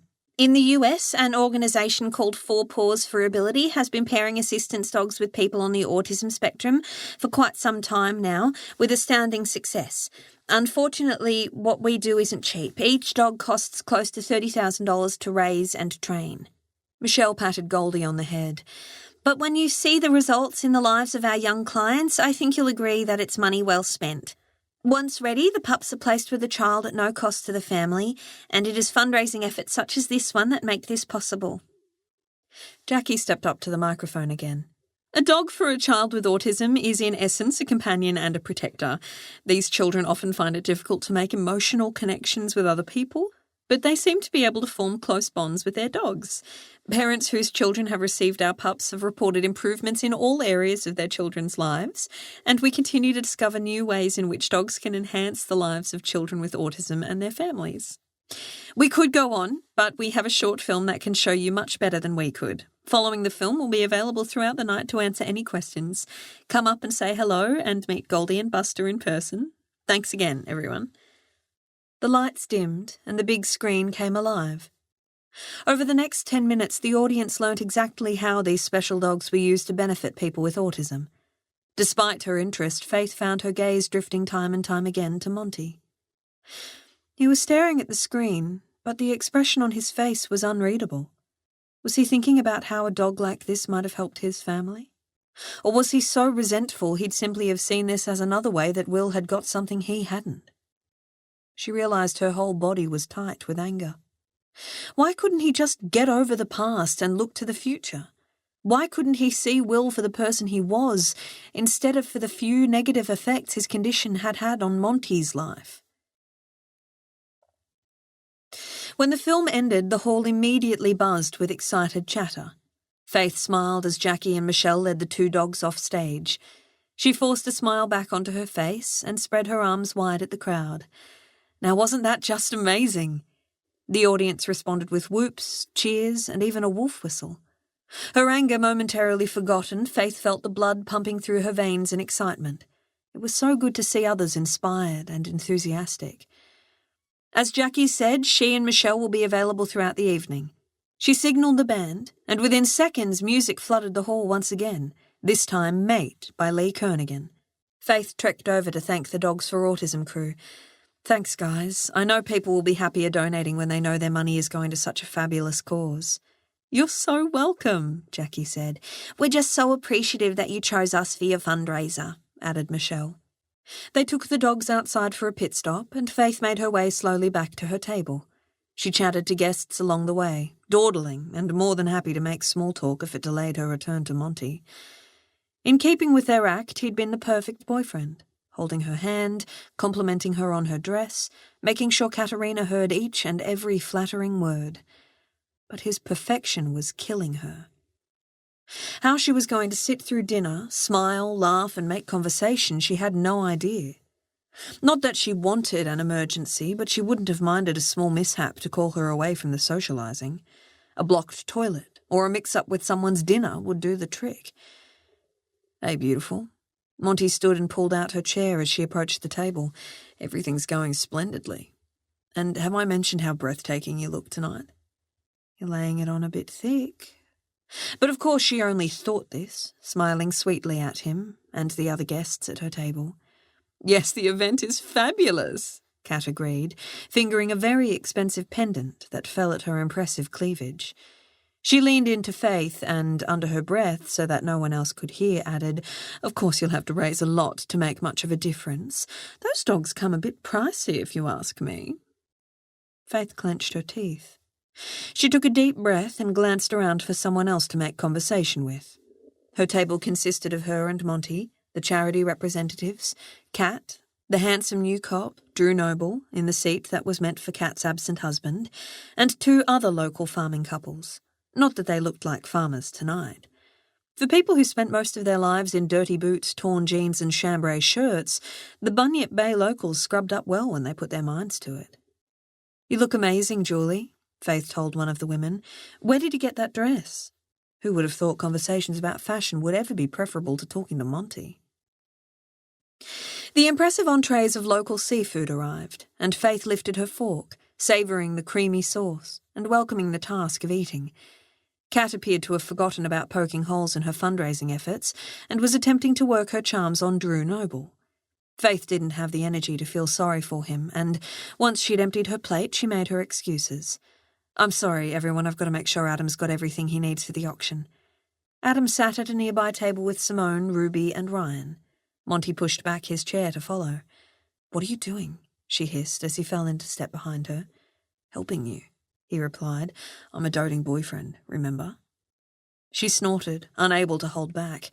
You're lucky I love your mum like she's my own, or there's no way I'd put up with this.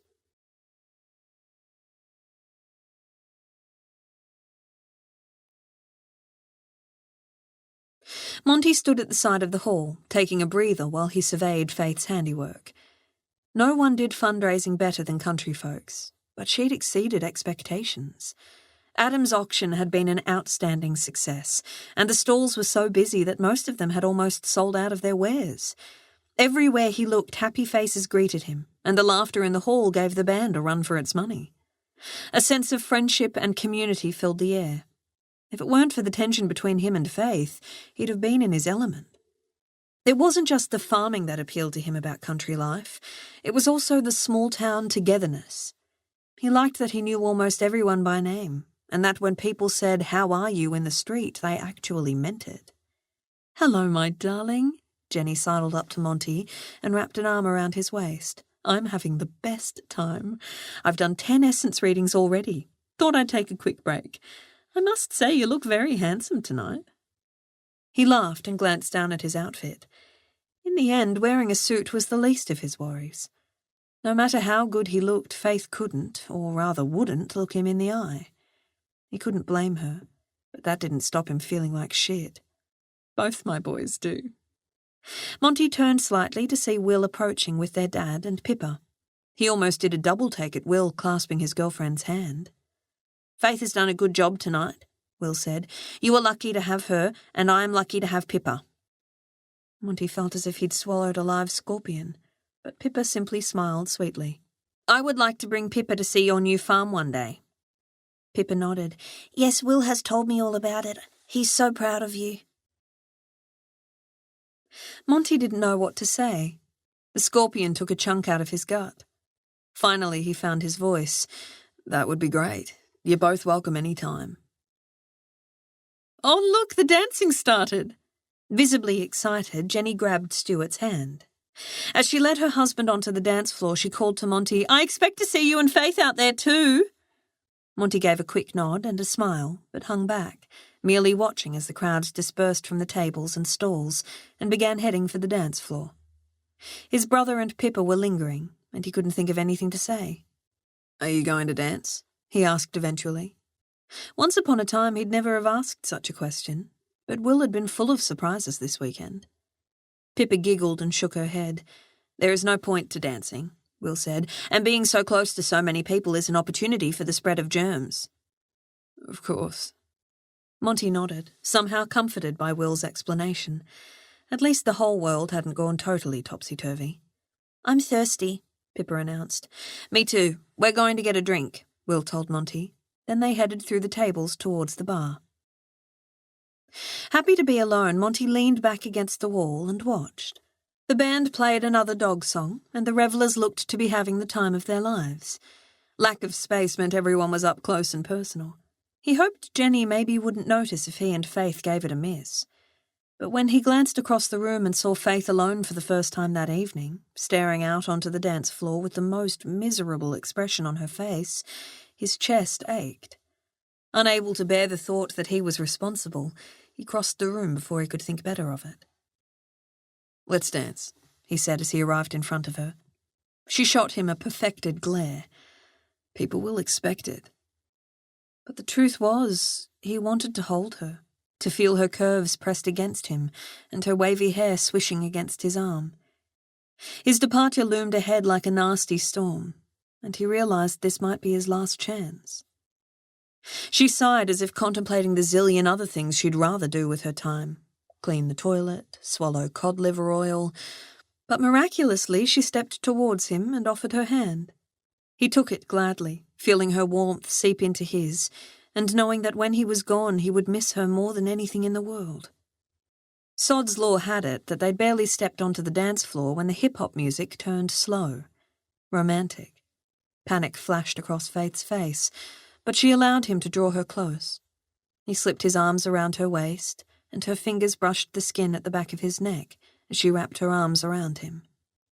He felt her body tense as they swayed in time with the other people around them. Out of the corner of his eye he registered Ruby dancing with Adam, Simone with Ryan, and Kat pressed indecently against the new cop, but they all faded quickly into the background. He was holding Faith again. They'd spent only one night apart, but that one night had felt like an eternity in hell.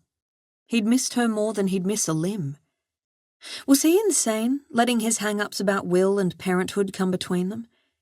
He found himself staring at her lips.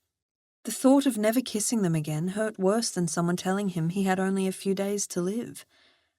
Monty, don't. Her voice was low and threatening. She seemed to be holding her breath. He couldn't help himself. He dropped his head and pressed his lips against hers, taking what he wanted, not thinking about the consequences. She tasted so damn delicious, and for a few moments she seemed to acquiesce, letting him show her exactly what she meant to him, exactly what she did to him. But those seconds didn't last long enough. Instead of kissing him back, he felt her hands palming his chest as she pushed hard. His lips falling from hers, he stumbled backwards, not expecting such force. When he caught his balance and looked up, she was wiping her mouth, tears filling her eyes. Then she turned, and he copped a lovely view of her pert behind as she charged through the crowd. About to go after her, he felt an arm on his shoulder. "What's wrong with Faith?" Ryan asked. Along with half the town, he, Adam, Ruby and Simone had witnessed the whole fiasco. Their faces wore identical expressions of confusion and concern. None of them had a clue. A pain screwing into his forehead, Monty caught his head in his hands. It's all such a fucked up mess. I better go after her. Let me, Ruby said. From my vantage point, it didn't look like she'd want you following. He watched Ruby go, torn between following them and staying the hell away. He'd already made such a mess of his friendship with Faith. He didn't want to ruin her night anymore. What have you done to my sister? Ryan was in his face now, shouting above the noise. Adam raised his hand between them. Leave it, Ryan. Let's all move off the dance floor. Monty nodded. He couldn't help but notice the stares as he passed through the crowd. So much for their facade. Adam scored 2 beers from a passing waiter and led Monty to a table. Care to tell me what's going on? Monty took a long pull from his bottle, but didn't meet his friend's gaze. Not really. The men sat in silence, downing their drinks while the success of the night resumed all around them. Even with Faith and Ruby absent, everyone seemed to be enjoying themselves. With the auction over and the stalls wrapping up, it was all about the band and the dancing. Monty kept glancing towards the door that led to the restrooms. He could just imagine the conversation being had in there. He hadn't even asked Faith about the baby. After shutting him down early that morning, she hadn't given him the chance.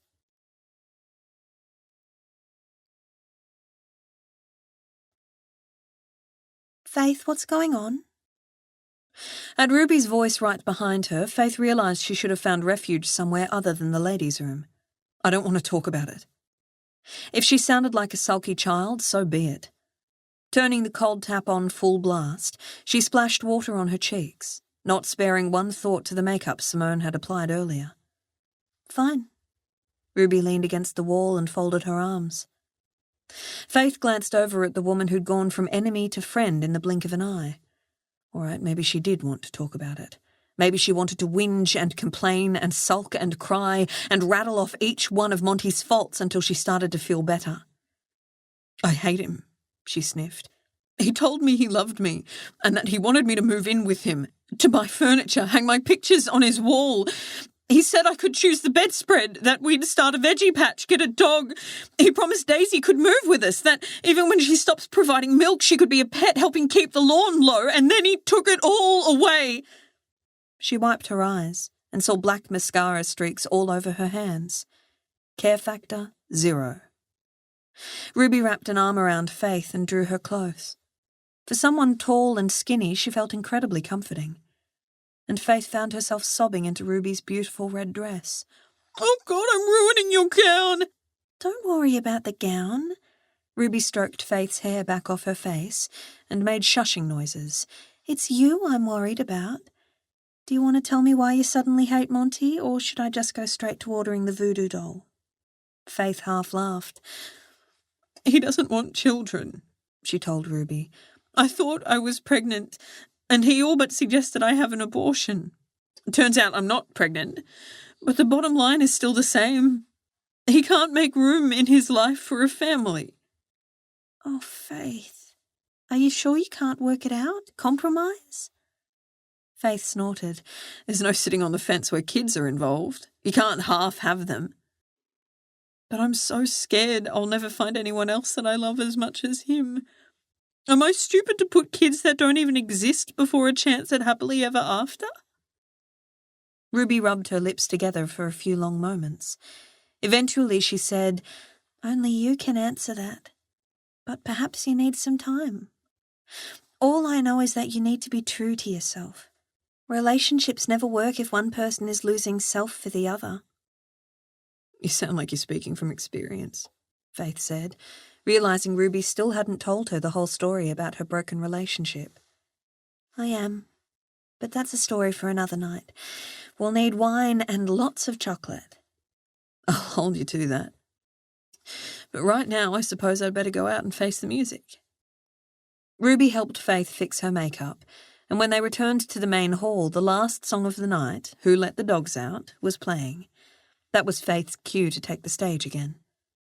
Like a blinkered horse, she walked to her destination without a sideways glance. Monty kept out of Faith's way until only a few volunteers lingered in the hall. He'd already been confronted by his parents, who'd seen his and Faith's display on the dance floor and demanded answers, and was in no hurry to go home. Simone left to get home to her girls, and Adam saved Drew from Katerina's drunken advances and escorted her back to the cottage. This left Ruby, Ryan, Faith and Monty to lock up.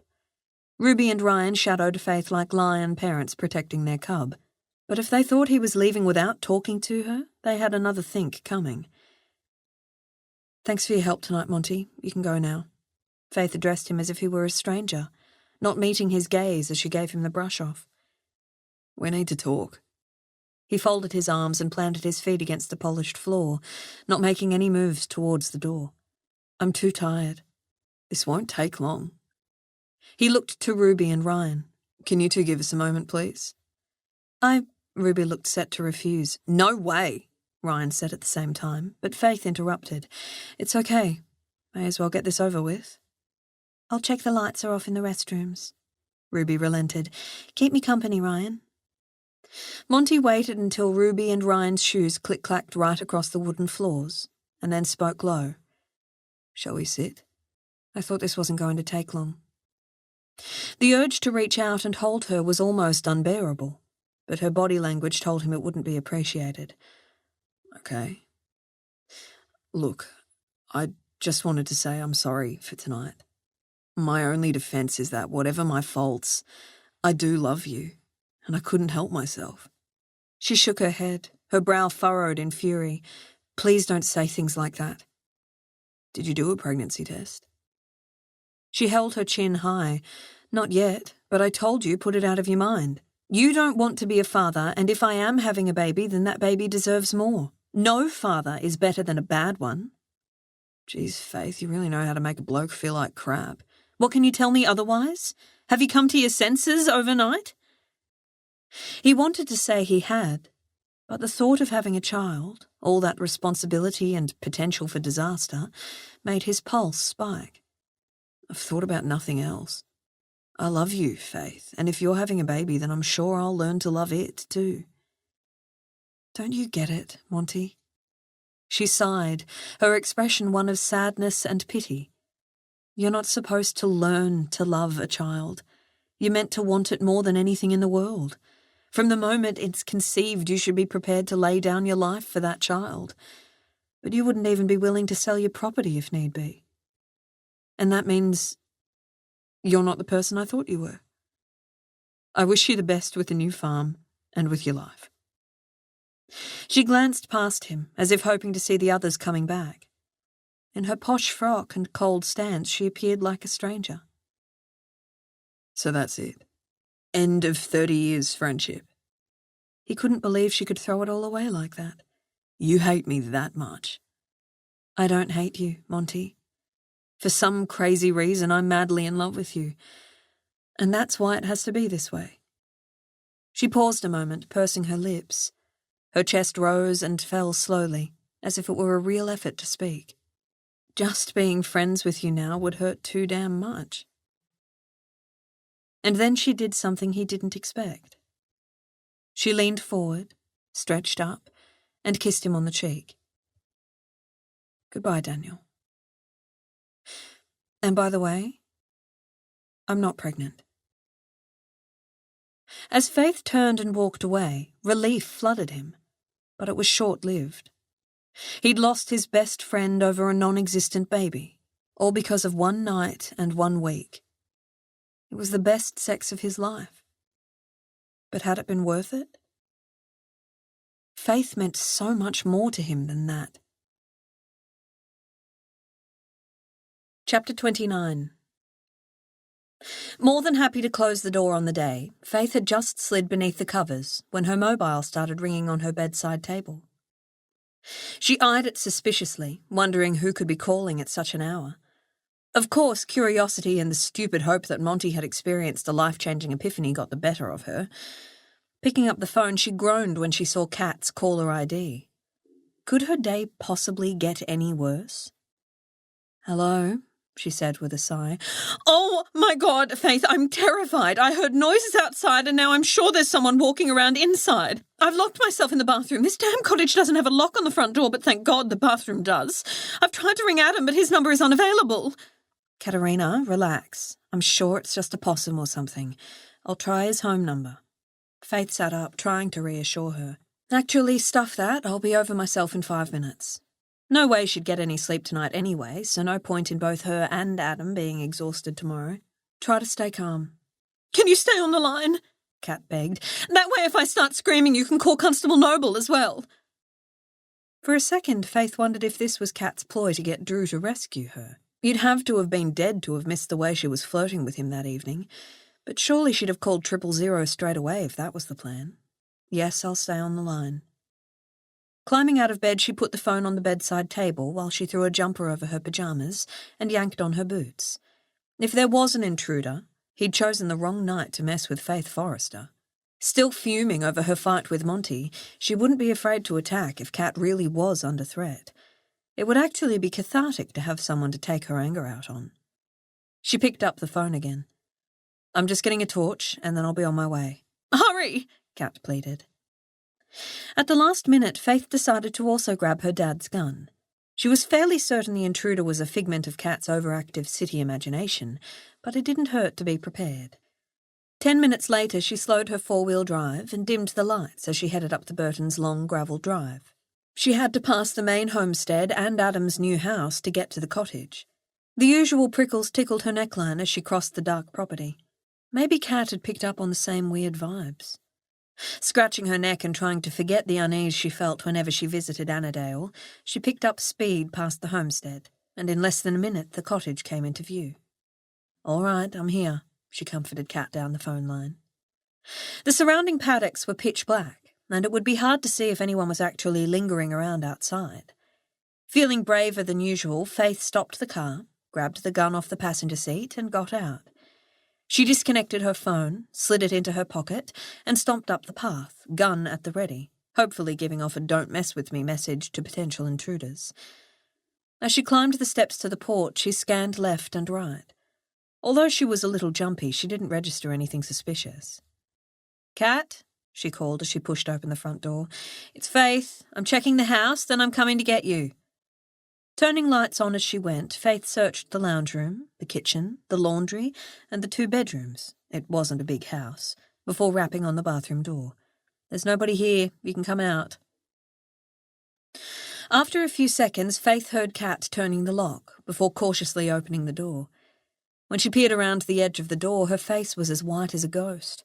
Her bloodshot eyes suggested she'd been crying. It's all right, Faith said, her heart softening at the realization Kat was just as human as the next person. I'll stay with you tonight, but let's see if we can find something to make a warm drink with first. Come on.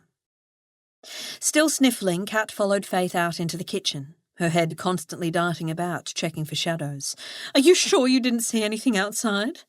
Nothing. Faith located the kettle and everything necessary to make hot chocolate, not surprisingly, since Ruby had also helped Mrs. Burton stock the cottage. I've never been so terrified in my life. How old is this place? Could it be haunted? Faith smothered a laugh. I doubt that. Probably just country noises. Could have been a possum. They've been the cause of many broken nights. Really? Kat plonked herself down on a kitchen chair.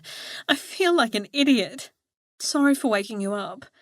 It's okay, I hadn't got to sleep yet, Faith admitted, joining Kat at the table while they waited for the kettle to boil. Things on my mind. Kat nodded as if she understood. I'm sorry to hear about you and Daniel. You looked like the perfect couple. Faith raised one eyebrow. Looks can be deceiving. Tell me about it. I thought I had a faithful, sweet and loving husband. Turned out he was none of the above. What? Faith couldn't hide her shock. Kat let out a half laugh and shrugged one shoulder. My marriage. It's a debacle.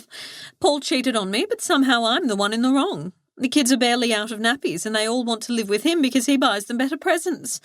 I can't afford to keep up. I quit work so he could further his career. While Faith made hot chocolate, Kat spilled her woes, as if Faith were her long-time best friend. They drank and talked, and as she listened, Faith began to reassess her own situation. It was another wake-up call about judging people.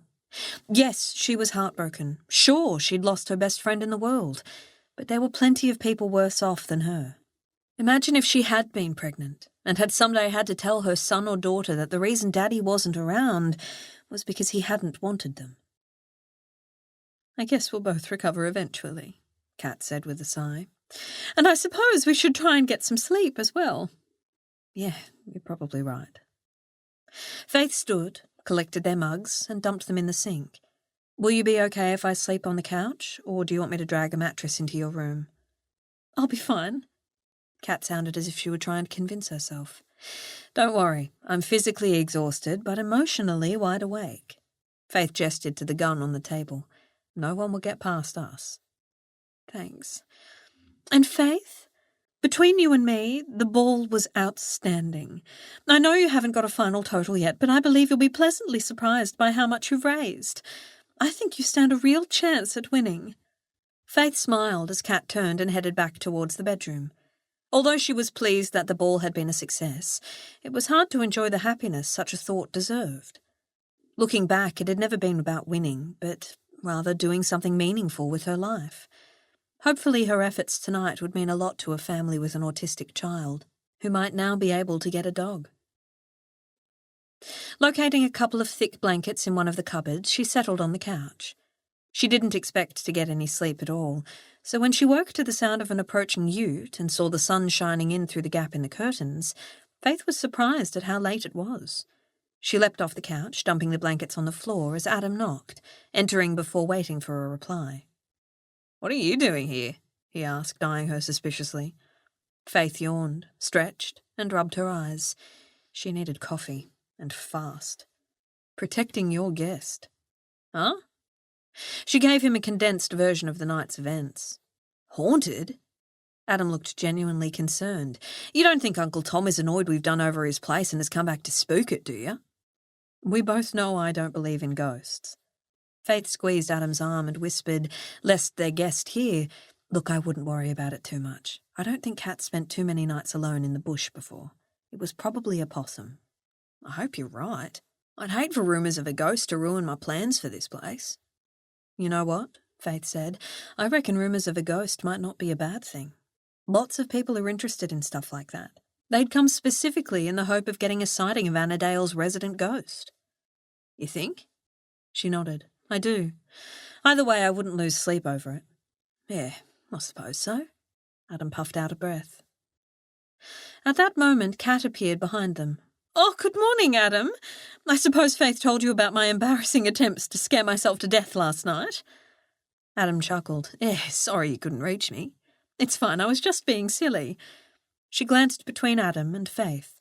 "Would you like me to make you a cuppa? Then I'd better be on my way." "Not for me, thanks." Faith sat again to shove her feet into her boots. "I've got to get stuck into the clean-up anyway. Thanks for coming, and safe travels." As she gathered her car keys, phone, torch, and gun, Adam said, "Are you okay? That looked like a pretty serious disagreement between you and Monty last night." "I'm fine."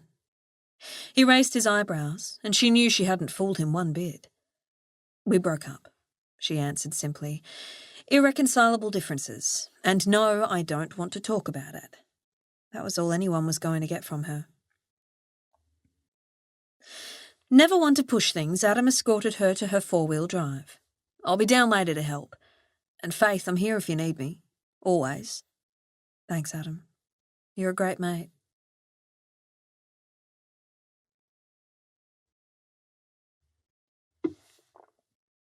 Faith arrived at the hall to find a crew of willing volunteers already getting into the clean-up. Frank and Stuart were removing the tables, and Jenny was wielding a mop up on the stage. But Monty was noticeably absent. Although she'd made it clear last night she didn't want to see him, she couldn't help the disappointment in her gut any more than she could help loving him with all her heart. Lost in her thoughts, she didn't notice Jenny come down from the stage and cross the hall, but she recognised her tender embrace as it pulled her close. "I'm sorry Daniel has hurt you."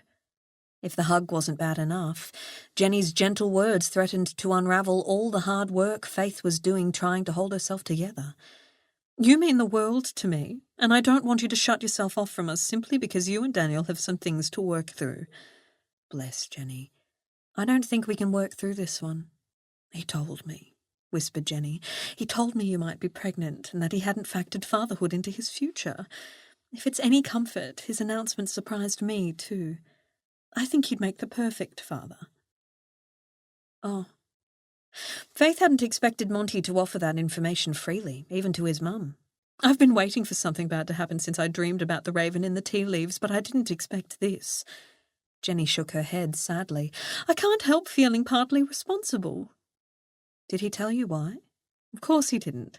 He's a man, he probably doesn't know the whole reason himself, but I'm a mother and I haven't thought about anything else all night. I see. I'm guessing it's got something to do with Will. She paused and rubbed her lips together, as if in standing up for one son she might be doing an injustice to another. I know Daniel loves his brother, but life wasn't easy growing up with him. Daniel has always been such a strong person, but all the sacrifices he made for Will have taken their toll. My guess is he's scared. Scared he'll have a child like his brother. Yes. Faith nodded, her anger at Monty sparking once again. He's selfish. He can't see that Will and me and any children we might have are more important than possessions, than farms. Please don't hate him for that, Faith. Life's not always so clear-cut. It's partly my fault, and for that I'm sorry. Maybe I spent too much time with Will and... Jenny sighed. No. Faith rushed to reassure her friend, putting her hand on Jenny's arm in a show of support. You were a fabulous mother. Don't ever question that. Monty didn't miss out. He had a great life. If he can't realise that, it's his problem, not yours. But it's yours too, Jenny said simply, because you love him. Faith wanted to deny it, but her brain refused to send the signal to her mouth. Jenny took her hand and squeezed it gently. I'll be praying he comes to his senses, but I want you to know that Stuart and I will be here for you no matter what. If you are pregnant, we'll be proud to be grandparents. Jenny's kind words and warm hug had tears forming in Faith's eyes, and so she pulled back. She needed to tell Jenny there was no baby, but the moment she said it out loud, it would be real. She'd no longer have any tangible connection to Monty or his family. Thanks, Jenny, she managed. But luckily for Monty, it was a false alarm. I'm sorry. You're not going to be a grandma just yet. Oh, I see. Jenny tried to cover her disappointment, but Faith, feeling her own deep in the pit of her heart, recognised the shared emotion. I mean it, Faith. Don't nurse your broken heart alone. I'm only at the other end of the phone line. But somehow Faith knew she needed to learn to get by without the Montgomerys. Words were one thing, but in the end, blood was thicker than water. To try to take her mind off Monty, she threw all her energies into the clean-up. Keeping busy didn't annihilate the pain or make her forget, but it had to be better than sitting around wallowing. She didn't need Jenny's tea leaves to see much baking and hard manual labour on her horizon. Mid-afternoon, when the hall looked as if it had never been used at all, Ryan, Ruby and Adam tried to cajole her into a few drinks at the pub, but she turned them down. One day she'd be ready to face the world again, but today was not that day. As she drove out of town on her way back to Forrester's Rock, she couldn't help but slow slightly while passing Monty's place. She stared blankly at the empty driveway, the blinds pulled all the way down, and the front gate shut for the first time in all the years he'd lived there. She fought back tears. It all added up to one thing.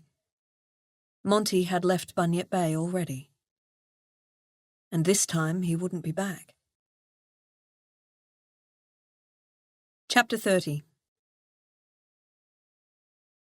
Monty pulled over at the entrance to Clancy's breakaway and stared up at the old welcome sign, trying to summon some of the enthusiasm he'd felt the first time he'd laid eyes on it. This was it. After years of toiling hard, sacrificing luxuries and skipping holidays to put money in the bank, his dream was reality. Every square centimetre of the 800-hectare property belonged to him. Well, him and the bank, but as long as he worked hard and paid his mortgage, it was his. So what was wrong? He told himself that once he'd had a shower and a good night's sleep, he'd be ready to get stuck into work. The long drive had fatigued him. Getting sweaty on his own property was exactly what he needed to pull him out of this slump. He'd called Tim and Nora first thing that morning and accepted their invitation to arrive a few days early. He looked forward to spending a few days with Tim, learning the ropes, before the older couple moved on. Part of him couldn't wait to see them, but the other part dreaded their inevitable questions about Faith. With a sigh, he took his foot off the brake, drove under the welcome sign and over the cattle grid. He'd have to get the sign changed, although his name alone would look lost up there. Forcing that depressing thought aside, he continued ahead, reacquainting himself with the lay of the land. In the paddock to his right, the cattle looked up from gnawing on feed and eyed him warily, as if they knew he wasn't qualified to look after them. After a kilometre or so, the homestead came into view, and his pulse quickened at the sight. Atop a hill much greener than the ones back in Bunyip Bay, the large house, with its splendidly wide verandas, appeared more magnificent than he remembered. Tim and Nora had obviously tidied the garden and surrounds ready for the handover. He slowed the ute, parked, and had barely slammed the door before Tim and Nora were upon him. "It's so fabulous to see you again," Nora called as she bustled down the cobbled path towards him, an apron once again wrapped around her waist. "Where's Faith?" He swallowed. She's coming later. She had things to tie up in Bunyip Bay first. He wasn't proud of the lie, but when push came to shove, the truth hurt too damn much. "Oh, that's a pity." Nora looked deflated, but she seized Monty in a hearty hug nevertheless. "I was looking forward to seeing her before we left." Leave the poor bloke alone, Nora. Tim offered his hand to shake Monty's. He's obviously gutted to have left her behind. Let's not rub salt in his wounds. Monty wondered if Tim guessed he wasn't telling the whole truth, but maybe that was simply paranoia. You've been busy, he said, gesturing to the tidy veranda and front yard, now free of all Nora's gnomes and other ceramic knickknacks. Close up, the garden didn't have the same appeal without them. We knew you'd have your hands full, chortled Tim. The least we could do was make sure you didn't have to worry about the house or garden for a while. Thanks, I appreciate it. Well, let's not stand around jibber-jabbing. Nora clapped her hands together. Help Monty unload his stuff, then let's get inside and eat. You must be starving after such a long drive. There wasn't much to unload. He'd thrown only his clothes and the basics in the back that morning. Everything else was packed away in boxes ready for the truck on Tuesday. Mrs. O'Neill, bless her Anzac cooking soul, had agreed to let the removalists in, supervise the removal of his limited furniture, and do a thorough clean when they were gone. He tried to pay her, but she wouldn't hear of it. Not allowing himself the chance to look back, he'd fled Bunyip Bay a couple of days earlier than planned. Now there was nothing to do except look to the future. After 3 days of intensive instruction from Tim, Monty waved the old couple goodbye. He was both happy and sad to see them go. Glad because he felt more than ready to start this new phase of his life. Sad because he'd missed their company. During the next few weeks he did nothing but work. He barely had time for eating and sleeping, never mind thinking. He fetched supplies in town, met his neighbours, a crotchety old couple on one side, a young couple with 2 hyperactive kids on the other, signed up for the local volunteer fire brigade, and met the local vet, Ava. He was red-blooded enough to acknowledge she was gorgeous, but all he could think about was how well she and Faith would have got on. Ava gave him some cattle advice and put him in touch with a nearby farmer who had a Kelpie pup to sell. He named the dog Rooster because his bark sounded a bit like a chicken's call, and he woke long before the sun every morning. Finally, he hired a keen 18-year-old who just happened to have experience with cattle to help him round the farm. The boy was the youngest of 4 sons of a local farmer, and there was no work for him on his own family property. Monty recognised a bit of himself in the hard-working teenager, who also spoke about one day buying his own farm. They often shared a beer at the end of a hard day's work. The days were hectic. If he wasn't busy with the cattle, he was doing fencing repairs and other property improvements. But at night, the place echoed with the emptiness. Never one to spend idle hours watching TV in the past, he now had the blasted box on all the time, just to fill the silence. Rooster was pretty good company, but the one-way conversations grew dull after a while. He'd taken to watching ghastly reality shows about people who couldn't sing or dance, trying to prove they could. On those quiet nights, his thoughts always drifted to Bunyip Bay. He picked up the phone numerous times to ring Faith, but always put it down again. He spoke to Adam once, and his mum a couple of times, and although they tried to be enthusiastic, the calls never lasted long. He didn't ask about Faith, nor did they mention her, which left giant silences in the conversation. Early one evening, about a month after his arrival, the phone rang and Monty all but pounced on it. Hello? Hi, sweetheart. How you doing down there? Oh, hi, Mum. I'm good. Settling back on the couch, he picked up the remote and switched off the television. He could find out who got kicked off the X Factor later. We've just finished ear tagging the calves, and they're all growing really well. I've been reading up about the weaning process, because we'll have to start that in a few months. He babbled on about every tiny thing he'd done that week, dancing around the one thing he really wanted to know. Whether Jenny had heard from Faith lately. That's so great, honey. I'm pleased it's working out so well for you down there. Thanks, Mum. And what about you? Anything new in the Montgomery household? He put his feet up on the crate he still used as a coffee table. He and Faith had talked about buying furniture from Albany, but he hadn't been able to bring himself to make that trip alone. Not really, same old, and that suits me just fine. She paused a moment. Listen, honey, I'm not sure how you'll feel about this, but Will would like to bring Pippa down to you for a visit. Great, I'd love to see you all. He was immensely excited about the idea of showing his family around his property, playing host. That's the thing. They want to come by themselves. His smile drooped. Really? Yep. We've looked into it, and there's a bus that comes into Mount Barker. I know it, but are you sure it's a good idea? It's a long trip. Will's social skills tutor had taught him how to navigate the bus in Perth, but he had always hated long-distance journeys in a car. How would he cope being confined on a bus for that long with a bunch of strangers? And what if something wasn't to his liking down here and he'd totally lost it? Monty hadn't had to deal with anything like that in years. The panic rose in his chest. Darling, Will's come a long way since you lived with us. He catches the bus with Pippa all the time. I'll drop them off in Perth, and you'll be there to pick them up in Mount Barker. Simple. I'll give them a list of towns to tick off on their way. They'll love that. Okay. I'd love to see them. He realised he actually meant it. But you'll have to email me a checklist to make sure I've got everything sorted for them down here. He doesn't want that.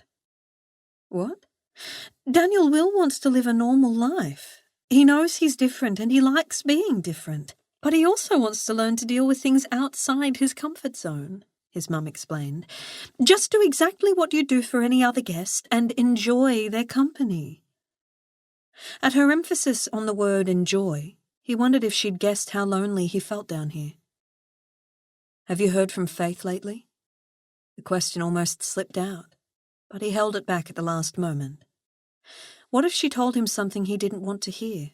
Like Faith hadn't spared a moment's thought since he'd left, and had revived her mission to find herself a man. What if she'd been successful? The microwave pie he'd had for dinner swirled in his stomach at the thought. All right. Let me know when they've booked a ticket and I'll be at the bus stop.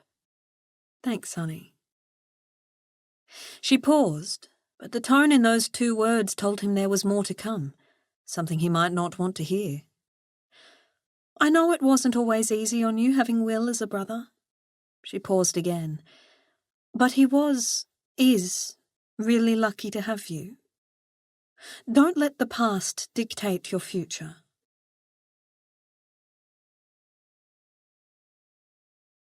You need to put more oomph into your throws. Remember you're a team, not 7 individuals battling it out against 7 other individuals. Faith smiled as she gave her girls a pre-training pep talk, and their enthusiastic faces smiled back. Funny how your world could fall apart at the seams, yet life around you continued on as normal. Daisy, surprisingly, still needed her daily milking sessions. Her netball girls, amazingly, were undefeated so far this season, and life on the farm, blessedly, was as non-confrontational as it had been in a long time. Her father was finally talking about taking a holiday, and he and Ryan had not only been encouraging her to do more farm work, but actually seeking her out and requesting help. Despite all this, life without Monty took some getting used to. Okay, 5 laps around the netball courts, and then we'll get stuck into some real training. As the girls charged off towards the other end of the court, Faith turned at the sound of footsteps behind her and waved at Ruby approaching from the car park. Where once she might have assumed Ruby was coming to try and poach her girls for horse riding lessons, now she welcomed her friend. "Hey." "Hi there." Ruby nodded towards the girls and patted her flat stomach. "Maybe I should train with them. All those treats you've been feeding me are starting to take effect." Faith forced a laugh. Ruby wasn't the only one complaining about her baking efforts. The local IGA had had to up their flour supplies. Her home freezer had enough cakes and biscuits to see the Foresters through 3 harvests and seeding seasons. Dad had mentioned buying an additional freezer, and Ryan reckoned that if his girth grew any more, they'd also need a larger harvester to accommodate him in a few months' time. Faith couldn't help it. Cooking was the only thing that gave her any comfort, but no amount of baking could fill the massive hole in her heart. "What are you up to?" she asked Ruby, hoping her friend wasn't going to try to convince her to head to the palace after training. It just wasn't the same without Monty. And although Ruby had made more than a few mentions of the other fish in the sea, Faith wasn't ready to go there. "Actually, I've come to ask you a favour." Ruby adjusted the flower in her hair. As the girls passed by on their first lap, Ruby and Faith claimed one of the benches that bordered the courts. "Go on." Faith tried to keep the dread out of her voice. "Since you did such a fabulous job with the barking ball, I was wondering if you'd like to help me organise the undies run." They'd raised an impressive $21,000, and although Faith wasn't sure that would put her in the contest-winning stakes, it would be a valuable contribution to the charity. And really, that's what mattered. "Is it that time of year again?" "Uh-huh," Ruby nodded. "And some of the ladies who have been on the committee for years want to take a step back. I had so much fun helping you that I thought maybe I could offer my services for this as well. Beats sitting around watching bad television every night." Faith didn't want to crush Ruby's enthusiasm, but the Undies Run, held each year on the weekend of the famous Bunyip Festival, was a big deal. It raised crucial money for the hospital auxiliary, and she didn't know if she was the right person for the job in her current state of mind. Likely Ruby was only asking her to give her something else to focus on anyway. "I'll think about it," she promised. "That's all I ask." Ruby smiled and looked back to the court. "Now, do you need any help with these girls? I could take some of them to the other end for some one-on-one training if you'd like." "Thanks, that'd be fantastic." As the girls came round again, Faith stood. Ruby had been such a great friend since Monty left, and Faith had been about as fun as an infectious disease. She hoped she wouldn't stay in this funk forever, but nothing she'd tried thus far had worked to get her out. Everything she put her mind to reminded her of Monty. Every movie held memories of watching it with him, unless she resorted to romantic comedies, but quite aside from her lifetime distaste, they came with their own issues. If she took a walk across the farm, every little hill and tree reminded her of some mischief they'd got up to as children. Even here on the netball courts, which doubled as tennis courts in summer, her mind flashed with times they'd played sport together. Many a night she tried to recall the time when Monty didn't feature in her life, but that was impossible. "Okay, girls, time's up," she shouted across the courts. "Enough wallowing. Ruby has been kind enough to offer to help us today, so I think we'll divide into a couple of groups." As with everything Ruby did, she turned out to be an excellent netball player and a patient and talented coach. With both Faith and Ruby instructing them, the girls trained hard and finished even more enthused for their Saturday game. Afterwards, Ruby helped Faith collect the netballs and lock them away in the sports pavilion. "Thanks for letting me help. It was so much fun. Now what say we treat ourselves to dinner and a drink at the pub? Promise it won't be a late one." How could she refuse after all Ruby had done? "Okay, you finally got me. Dinner and 1 drink." Ruby smiled like she'd just convinced her to hand over her life savings, and Faith made a silent vow to at least pretend to enjoy the few hours ahead. "They're the talk of the town right now. No one can believe how quickly Constable Noble cottoned on to them," Frankie said, making elaborate gestures with her hands. Faith twisted her bottle of beer round and round as she tried to feign interest in the conversation. It sounded like Frankie from the cafe had her eye on the new cop, and that half the town were also smitten. The latest on the grapevine was that their new English lawman had busted 2 teens from good local families for a string of crimes around town. Ruby, who didn't usually indulge in gossip, took another sip of her wine. "Their parents must be ropeable, but Drew obviously knows his stuff. We can all feel a lot safer knowing he's in town." Faith raised her eyebrow at the use of his first name, but none of the women seemed to notice. Amen. Frankie lifted her glass of rum and coke. I, for one, sleep better at night knowing he's not too far away. Ruby giggled in response. Faith tried to summon a smile, but the conversation had moved on by the time her lips even began to lift. She didn't understand the fascination with Drew Noble. Sure, he looked good in a uniform, and his killer smile had the power to knock some women sideways, but it wasn't like they weren't equally good-looking men in these parts. She put it down to his accent. What's all this laughter about? Adam arrived at the table with a pint of beer and plonked himself down between Frankie and Ruby. They burst into giggles again, and Adam looked to Faith for clarification. She shrugged and took another pull of her beer. Even if she wanted to fill him in, she'd only taken in part of what the girls were saying, because, as usual, her heart and mind were elsewhere. As if sensing they were losing her, Adam tried to drag her into conversation. So I hear your dad might be going on a holiday soon. Uh-huh. She nodded and took another gulp of beer. Empty plates sat on the table in front of them, and her one drink was almost gone. She couldn't wait to escape. Part of her wished she could do a better job at feigning happiness, but her friends were trying to act as if life was normal when everything had changed for her. No one had mentioned Monty in almost 4 weeks. It was as if he'd never even existed. They'd avoided the topic for her benefit, but she desperately wanted to know if anyone had heard from him. She didn't think Ruby had, but surely Adam would have called or exchanged emails.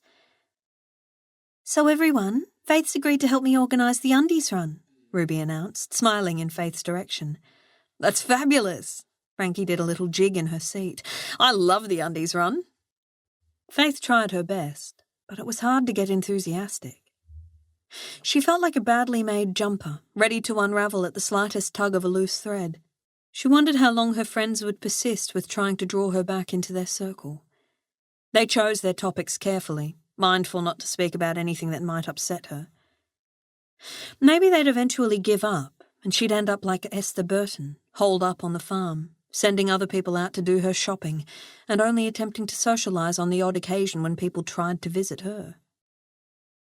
She found the idea depressingly appealing.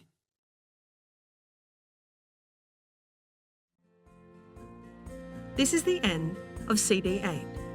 The book continues on CD 9.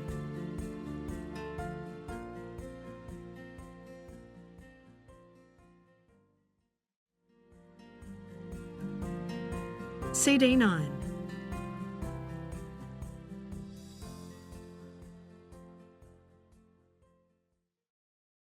Chapter 31. On Friday afternoon, Monty waited at the Mount Barker bus stop, squinting every time a vehicle came into view. With 10 minutes to go until the scheduled arrival time, he paced back and forth, unable to keep still. He'd been restless ever since his mum had told him he was going to have visitors. Part of him couldn't wait for the company, but the other part of him worried about the responsibility. He'd spent the day vacuuming his house, so no such noise needed to pollute the place during Will and Pippa's stay.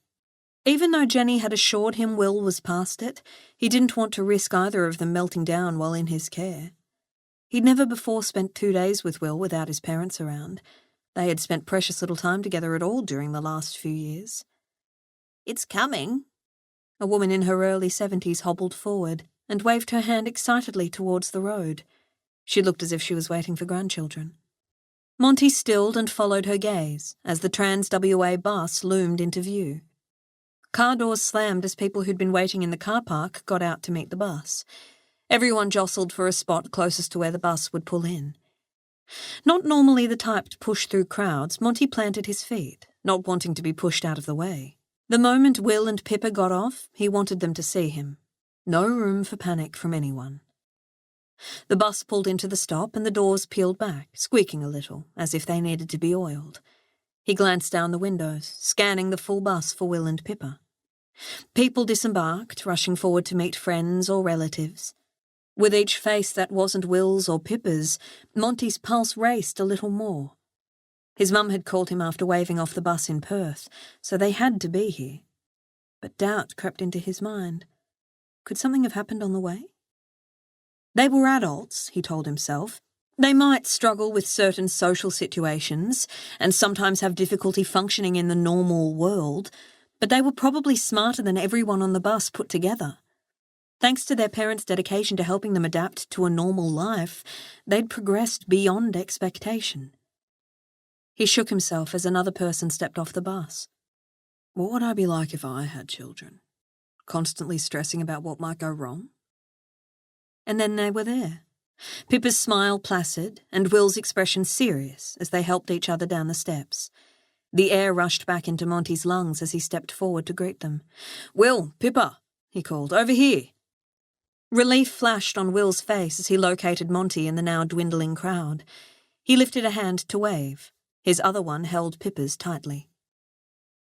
Monty felt an uncharacteristic wave of emotion wash over him at the sight of them together, and he thought of his mum's declaration of happiness that Will had found the type of relationship she'd never imagined possible for him.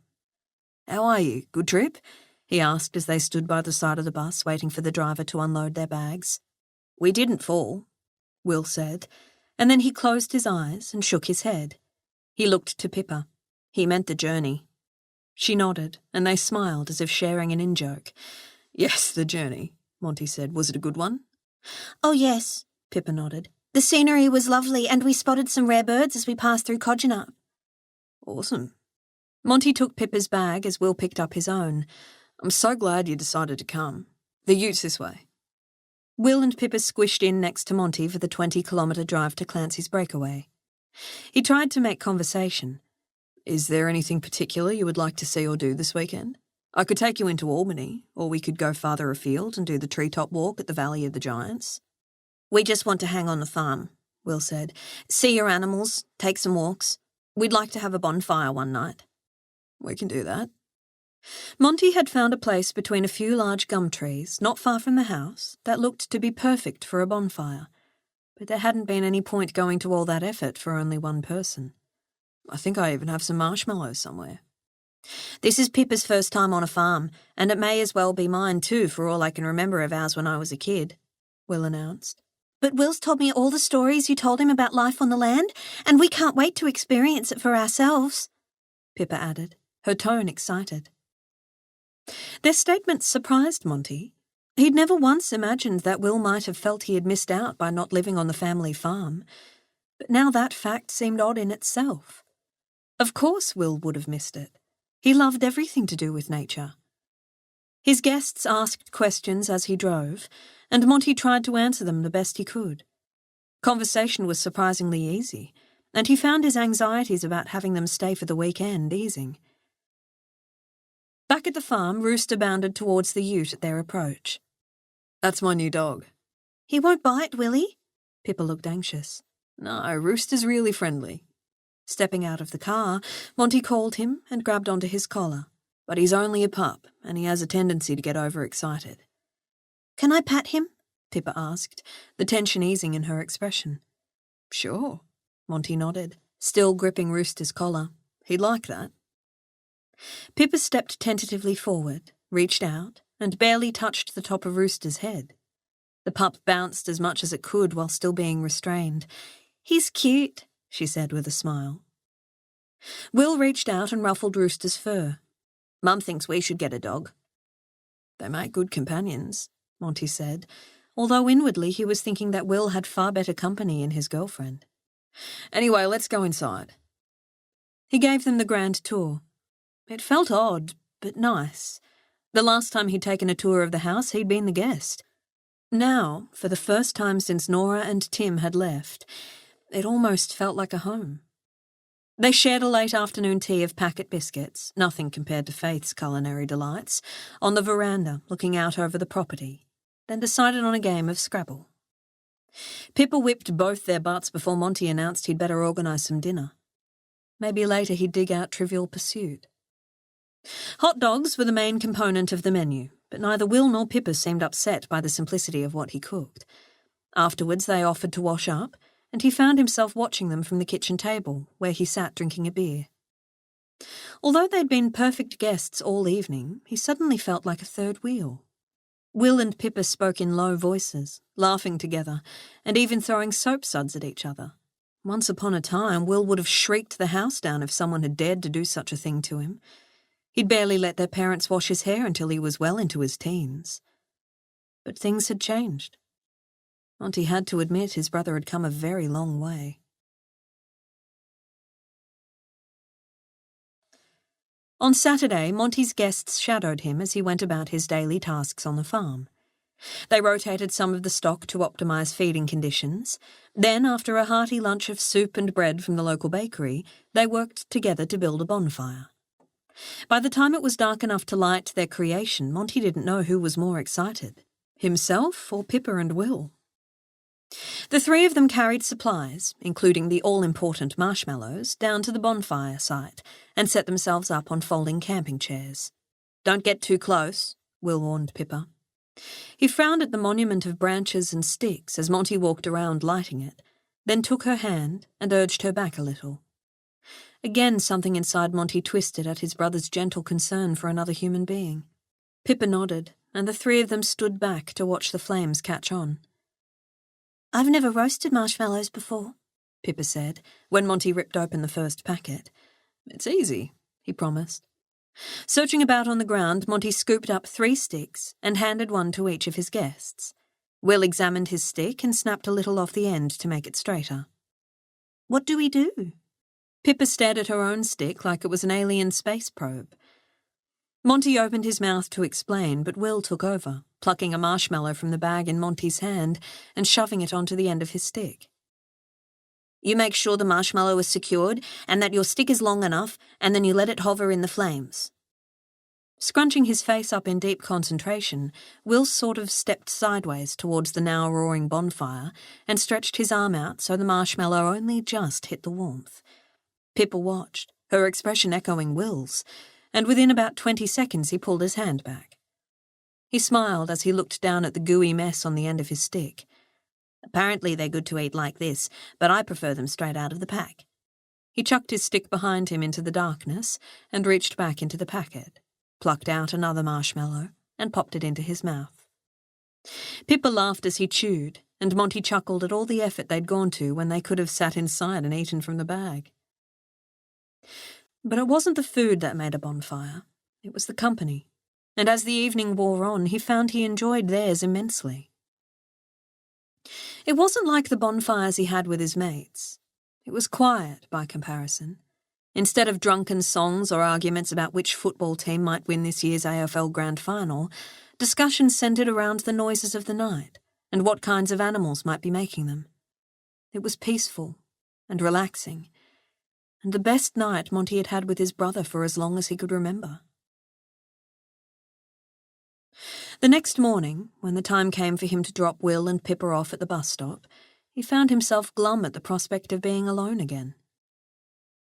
The three of them sat on a bench waiting for the bus, Rooster at their feet, and this time Monty wasn't watching eagerly for its approach. Beside him, Will and Pippa held hands, and Pippa's head rested on Will's shoulder. Looking on, no one would have guessed the things they had struggled with during their lives. So obviously in love, they could have been the poster couple for a Valentine's Day card. "There's the bus," Pippa announced, taking her bag from her lap and slipping it over her shoulder. She and Will stood. Monty joined them, feeling strangely silly at how much he wished they could stay a bit longer. While the other passengers boarded the bus, they lingered to thank Monty for an awesome weekend. "We'll be back soon," Will promised, as he stepped forward and enveloped Monty in a hug. "Thanks, big brother." Tears prickled at the corners of Monty's eyes. At that moment, he couldn't have been more proud of Will. Would he be such a well-rounded, capable individual if his parents hadn't sacrificed everything they had to help him? They'd been so proactive, seeking out treatment and assistance that wasn't widely available back then, and it looked like all those expensive early intervention programs had paid off. Monty realised he was glad his parents had made all those sacrifices, even if he'd missed out on a few things as a result. As he watched the bus fade into the distance, this knowledge weighed heavily on his mind. He thought about nothing else as he drove back to the farm. Rooster bounced around in the passenger seat, still excited by the extra attention he'd received that weekend. But while the dog was good company, Rooster's love didn't complete him. Back at Clancy's breakaway, he discarded his boots at the door, let Rooster bound in ahead, and shut the door behind them. It didn't slam, but the noise echoed through the desolate house. Not in the mood to cook dinner, he grabbed a beer and a large pack of salt and vinegar chips from the pantry and headed for the couch. He picked up the remote and switched on the TV, which had been silent all weekend. No joy there, either. With a sigh, he glanced around his house, sparsely fitted out with only the most basic furniture, then looked out the window at the property he'd worked his ass off for over a decade to buy. What was the point? There was still a massive gaping hole in his life, in his heart. He still hadn't found the satisfaction he was supposed to. As usual, Faith was absolutely right. A house without a family was empty, and a dream with no one to share it with meant nothing. Will, who had struggled his whole life to connect socially with other people, had overcome most of these hurdles and was living a fuller life than Monty. These walls were empty without Faith's laughter, just as his life was meaningless without her in it. All the feelings he'd been trying to suppress the last few weeks suddenly rushed to the surface.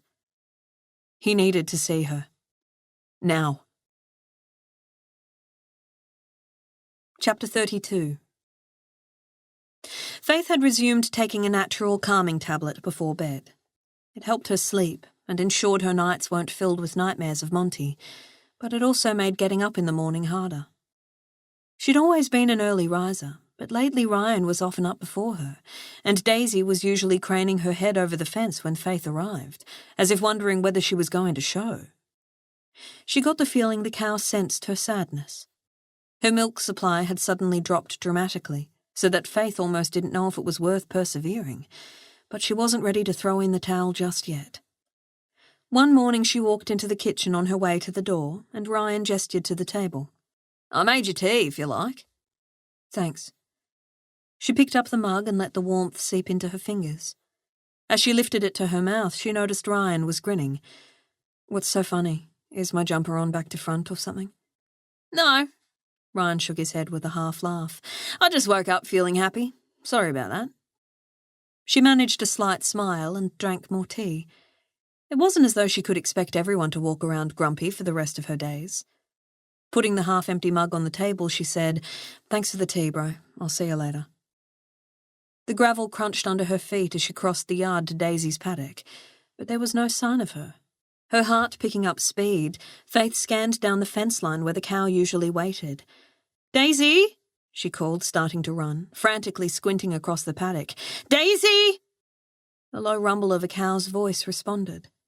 She stopped and listened, realizing the sound came from behind her. In the shed. Had Ryan milked her already? Was that why he wore that ridiculous grin? Wary, she turned and started towards the noise.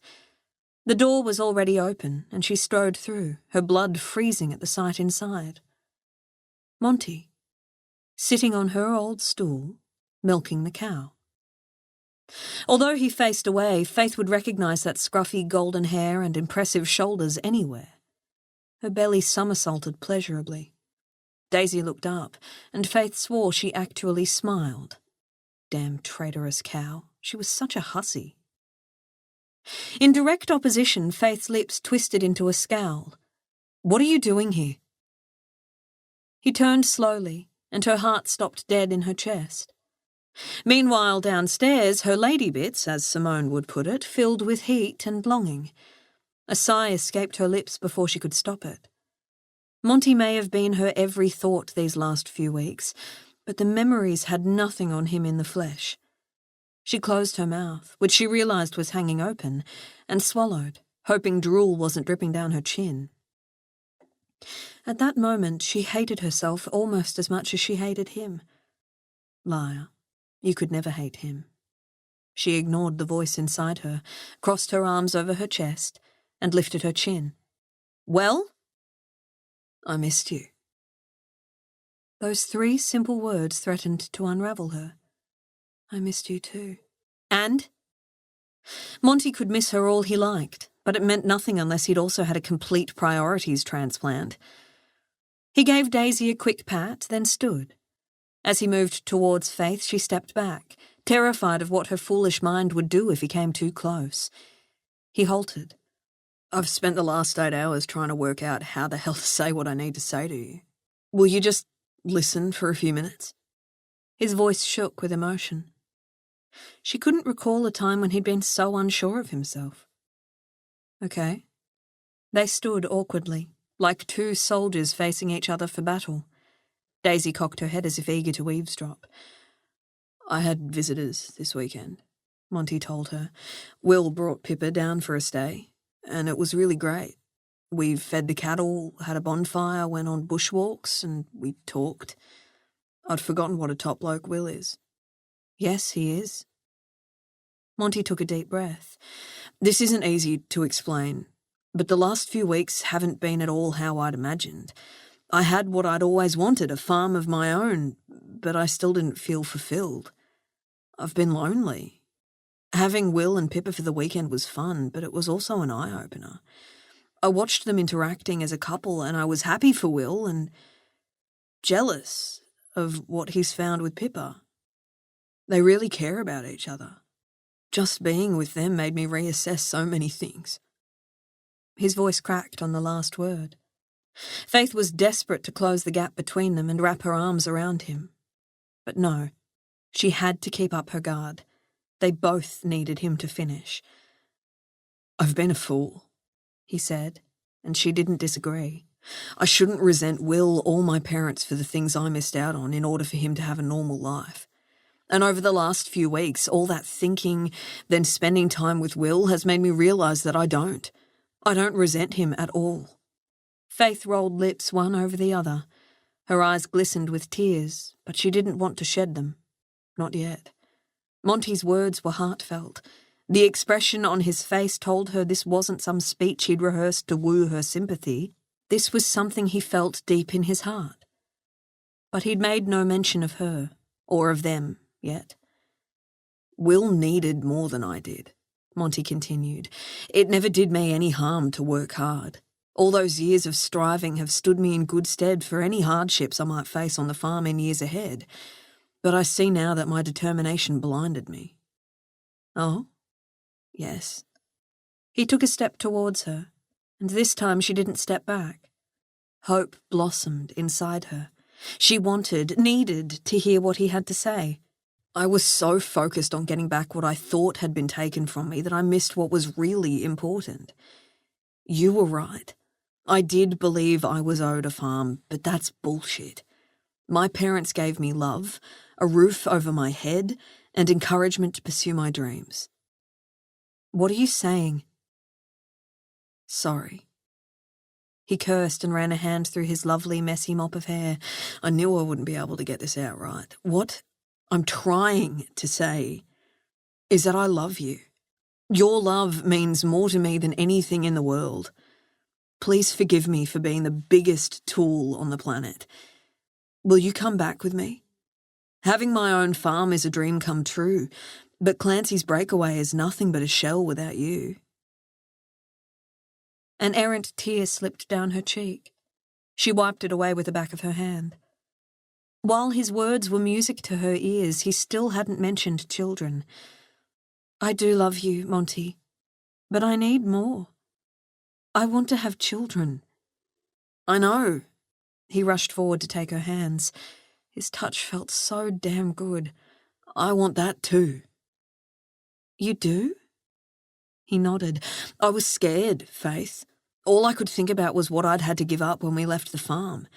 If that was how I felt towards Will, what if I felt like that towards my own child? I didn't know if I could make the kind of sacrifices Mum and Dad did. And I also worried about not always being able to be there for a child. Life wasn't easy for Will, and I didn't want that for my child any more than I wanted it again for me. My reasons weren't all selfish, you've got to believe me. I didn't want to be a bad father, so I thought it was safer never to be one at all. She couldn't believe his logic. Monty, you may have harboured some resentment towards Will, but you never let it show. You never told me any of this. I had no idea. You were the best brother he could ever have asked for. Sure, your parents might have sacrificed things for Will, but so did you. You have an amazing capacity for love in your heart. Don't let fear rob you of it. I don't want it to. I'm not going to let it. If Will has taught me one thing, it's that life is to be lived. I want to enjoy it with you, not dwell on the past, not fear the future. A smile brightened his serious expression. So what do you reckon? Are you willing to give me a second chance? That had to be the best question anyone had ever asked. She laughed, and then she kissed him. It was long and sweet, and there was a fair bit of tongue involved. Her insides wobbled, and she was glad she could lean into him for support. "Sorry, I just had to get that out of my system," she said when he eventually came up for air. It better not be out of your system. I'm hoping for a lot more of that in our future. He pulled her close again and hugged her tight, his lips resting on the top of her head. What do you say, Forrester?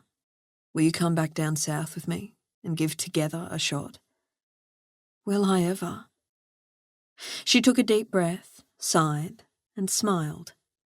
There had no doubt been many more ups and downs in their future, but somehow she knew they'd conquered the biggest one.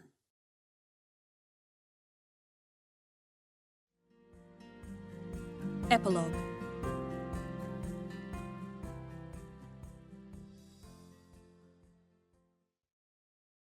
They say it's third time lucky, and Faith certainly felt different as she looked around the room at the Perth Ladies College annual alumni cocktail party.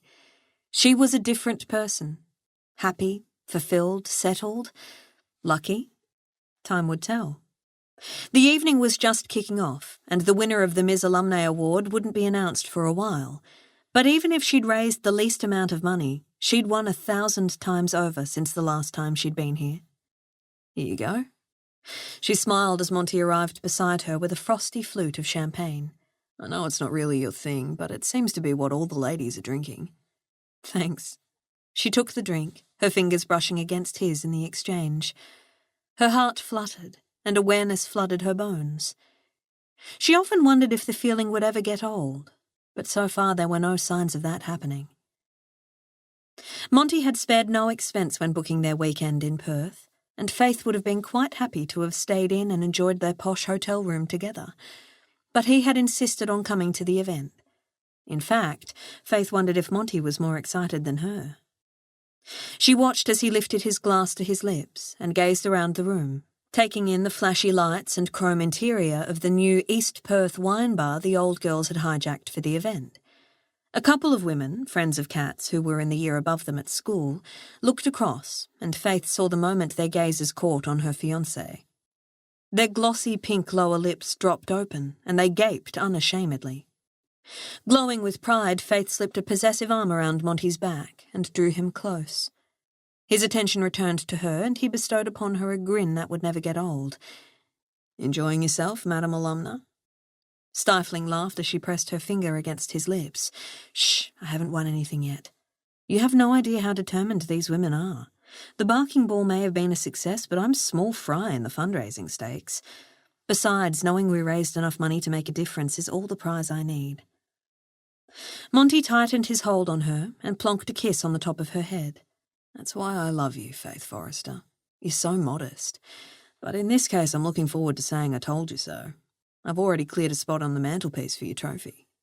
She rolled her eyes. We don't have a mantle, and I already told you there isn't a trophy. There's a sash and a tiara that you have to return every year, but... Ooh, we could have a lot of fun with those, he cut in. As heat flooded her body, Faith fought off the image of what his talented hands could do with a sash. Let's just work on surviving the night first. Piece of piss, he said. Look, there's Kat. Let's go say hi. Faith took a deep breath as Monty grabbed her hand and began to lead her through the hordes. She and Kat had exchanged a few emails since the ball, and Faith knew she'd permanently split with her husband. Kat also knew that Monty and Faith had mended their bridges, set up home at Clancy's Breakaway, and recently got engaged to seal the forever deal. Faith, Monty! Kat's eyes lit up as she spotted the two of them. She turned to let them into the small group she was chatting with, offered them both a quick hug, and then made some introductions. Ladies, you remember Faith Forrester? She's up for the award tonight. Her barking ball was not only a novel event, but also a huge success. And this is her fiancé, Daniel Montgomery. He nodded with a smile as the ladies rushed forward to offer their cheeks for a kiss. Please call me Monty, he told them. We heard all about you last year, crooned one of the women, but I must admit you're even better in the flesh. Faith thought the woman might take a bite out of Monty, but was secretly pleased by their approval. Mostly because this time Monty really was hers, not some figment of her imagination. She couldn't wait to walk down the aisle to him, even if it meant wearing a dress. He'd begged and pleaded, just this once, for him. And since it was the short magenta dress that had initially nabbed his attentions, she wasn't really opposed to the idea, not that she'd ever admit it. And how's that sweet little town of Bunyip Bay going? Kat asked, before taking a sip of her champagne. We live down near Mount Barker now, Daniel reminded her. Oh, that's right. Kat made a tisking sound, as if she couldn't believe her mistake. But Bunyip Bay is good, Faith interrupted. We go back regularly.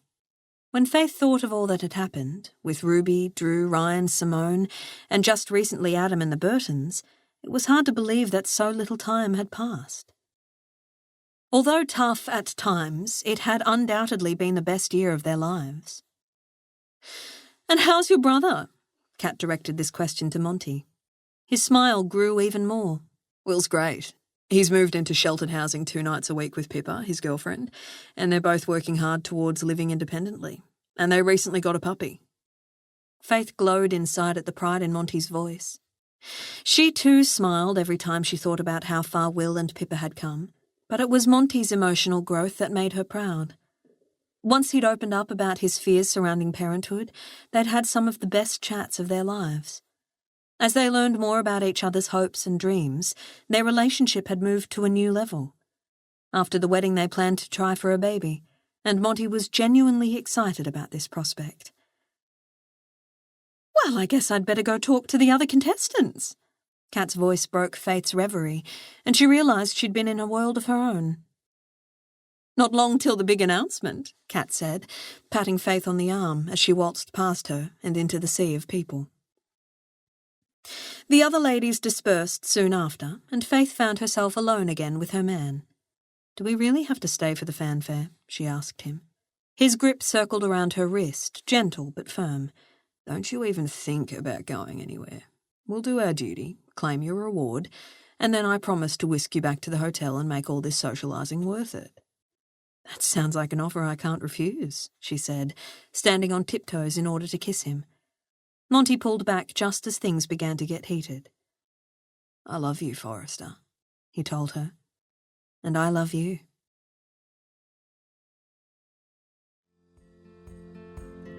Belinda and Harper Audio Australia hope you enjoyed the reading of Outback Dreams, Bunyip Bay, Book 1, written by Rachel Johns and read by Casey Withers. Our audiobooks are becoming increasingly popular among travellers, families, and people who are on the go. If you really enjoyed this audiobook, please introduce your friends and family to the experience. We're sure they'll love you for it. If you want to hear more about our fabulous range of titles, please visit us online at belinda.com. Thanks for listening, and remember to always take a Belinda audiobook with you.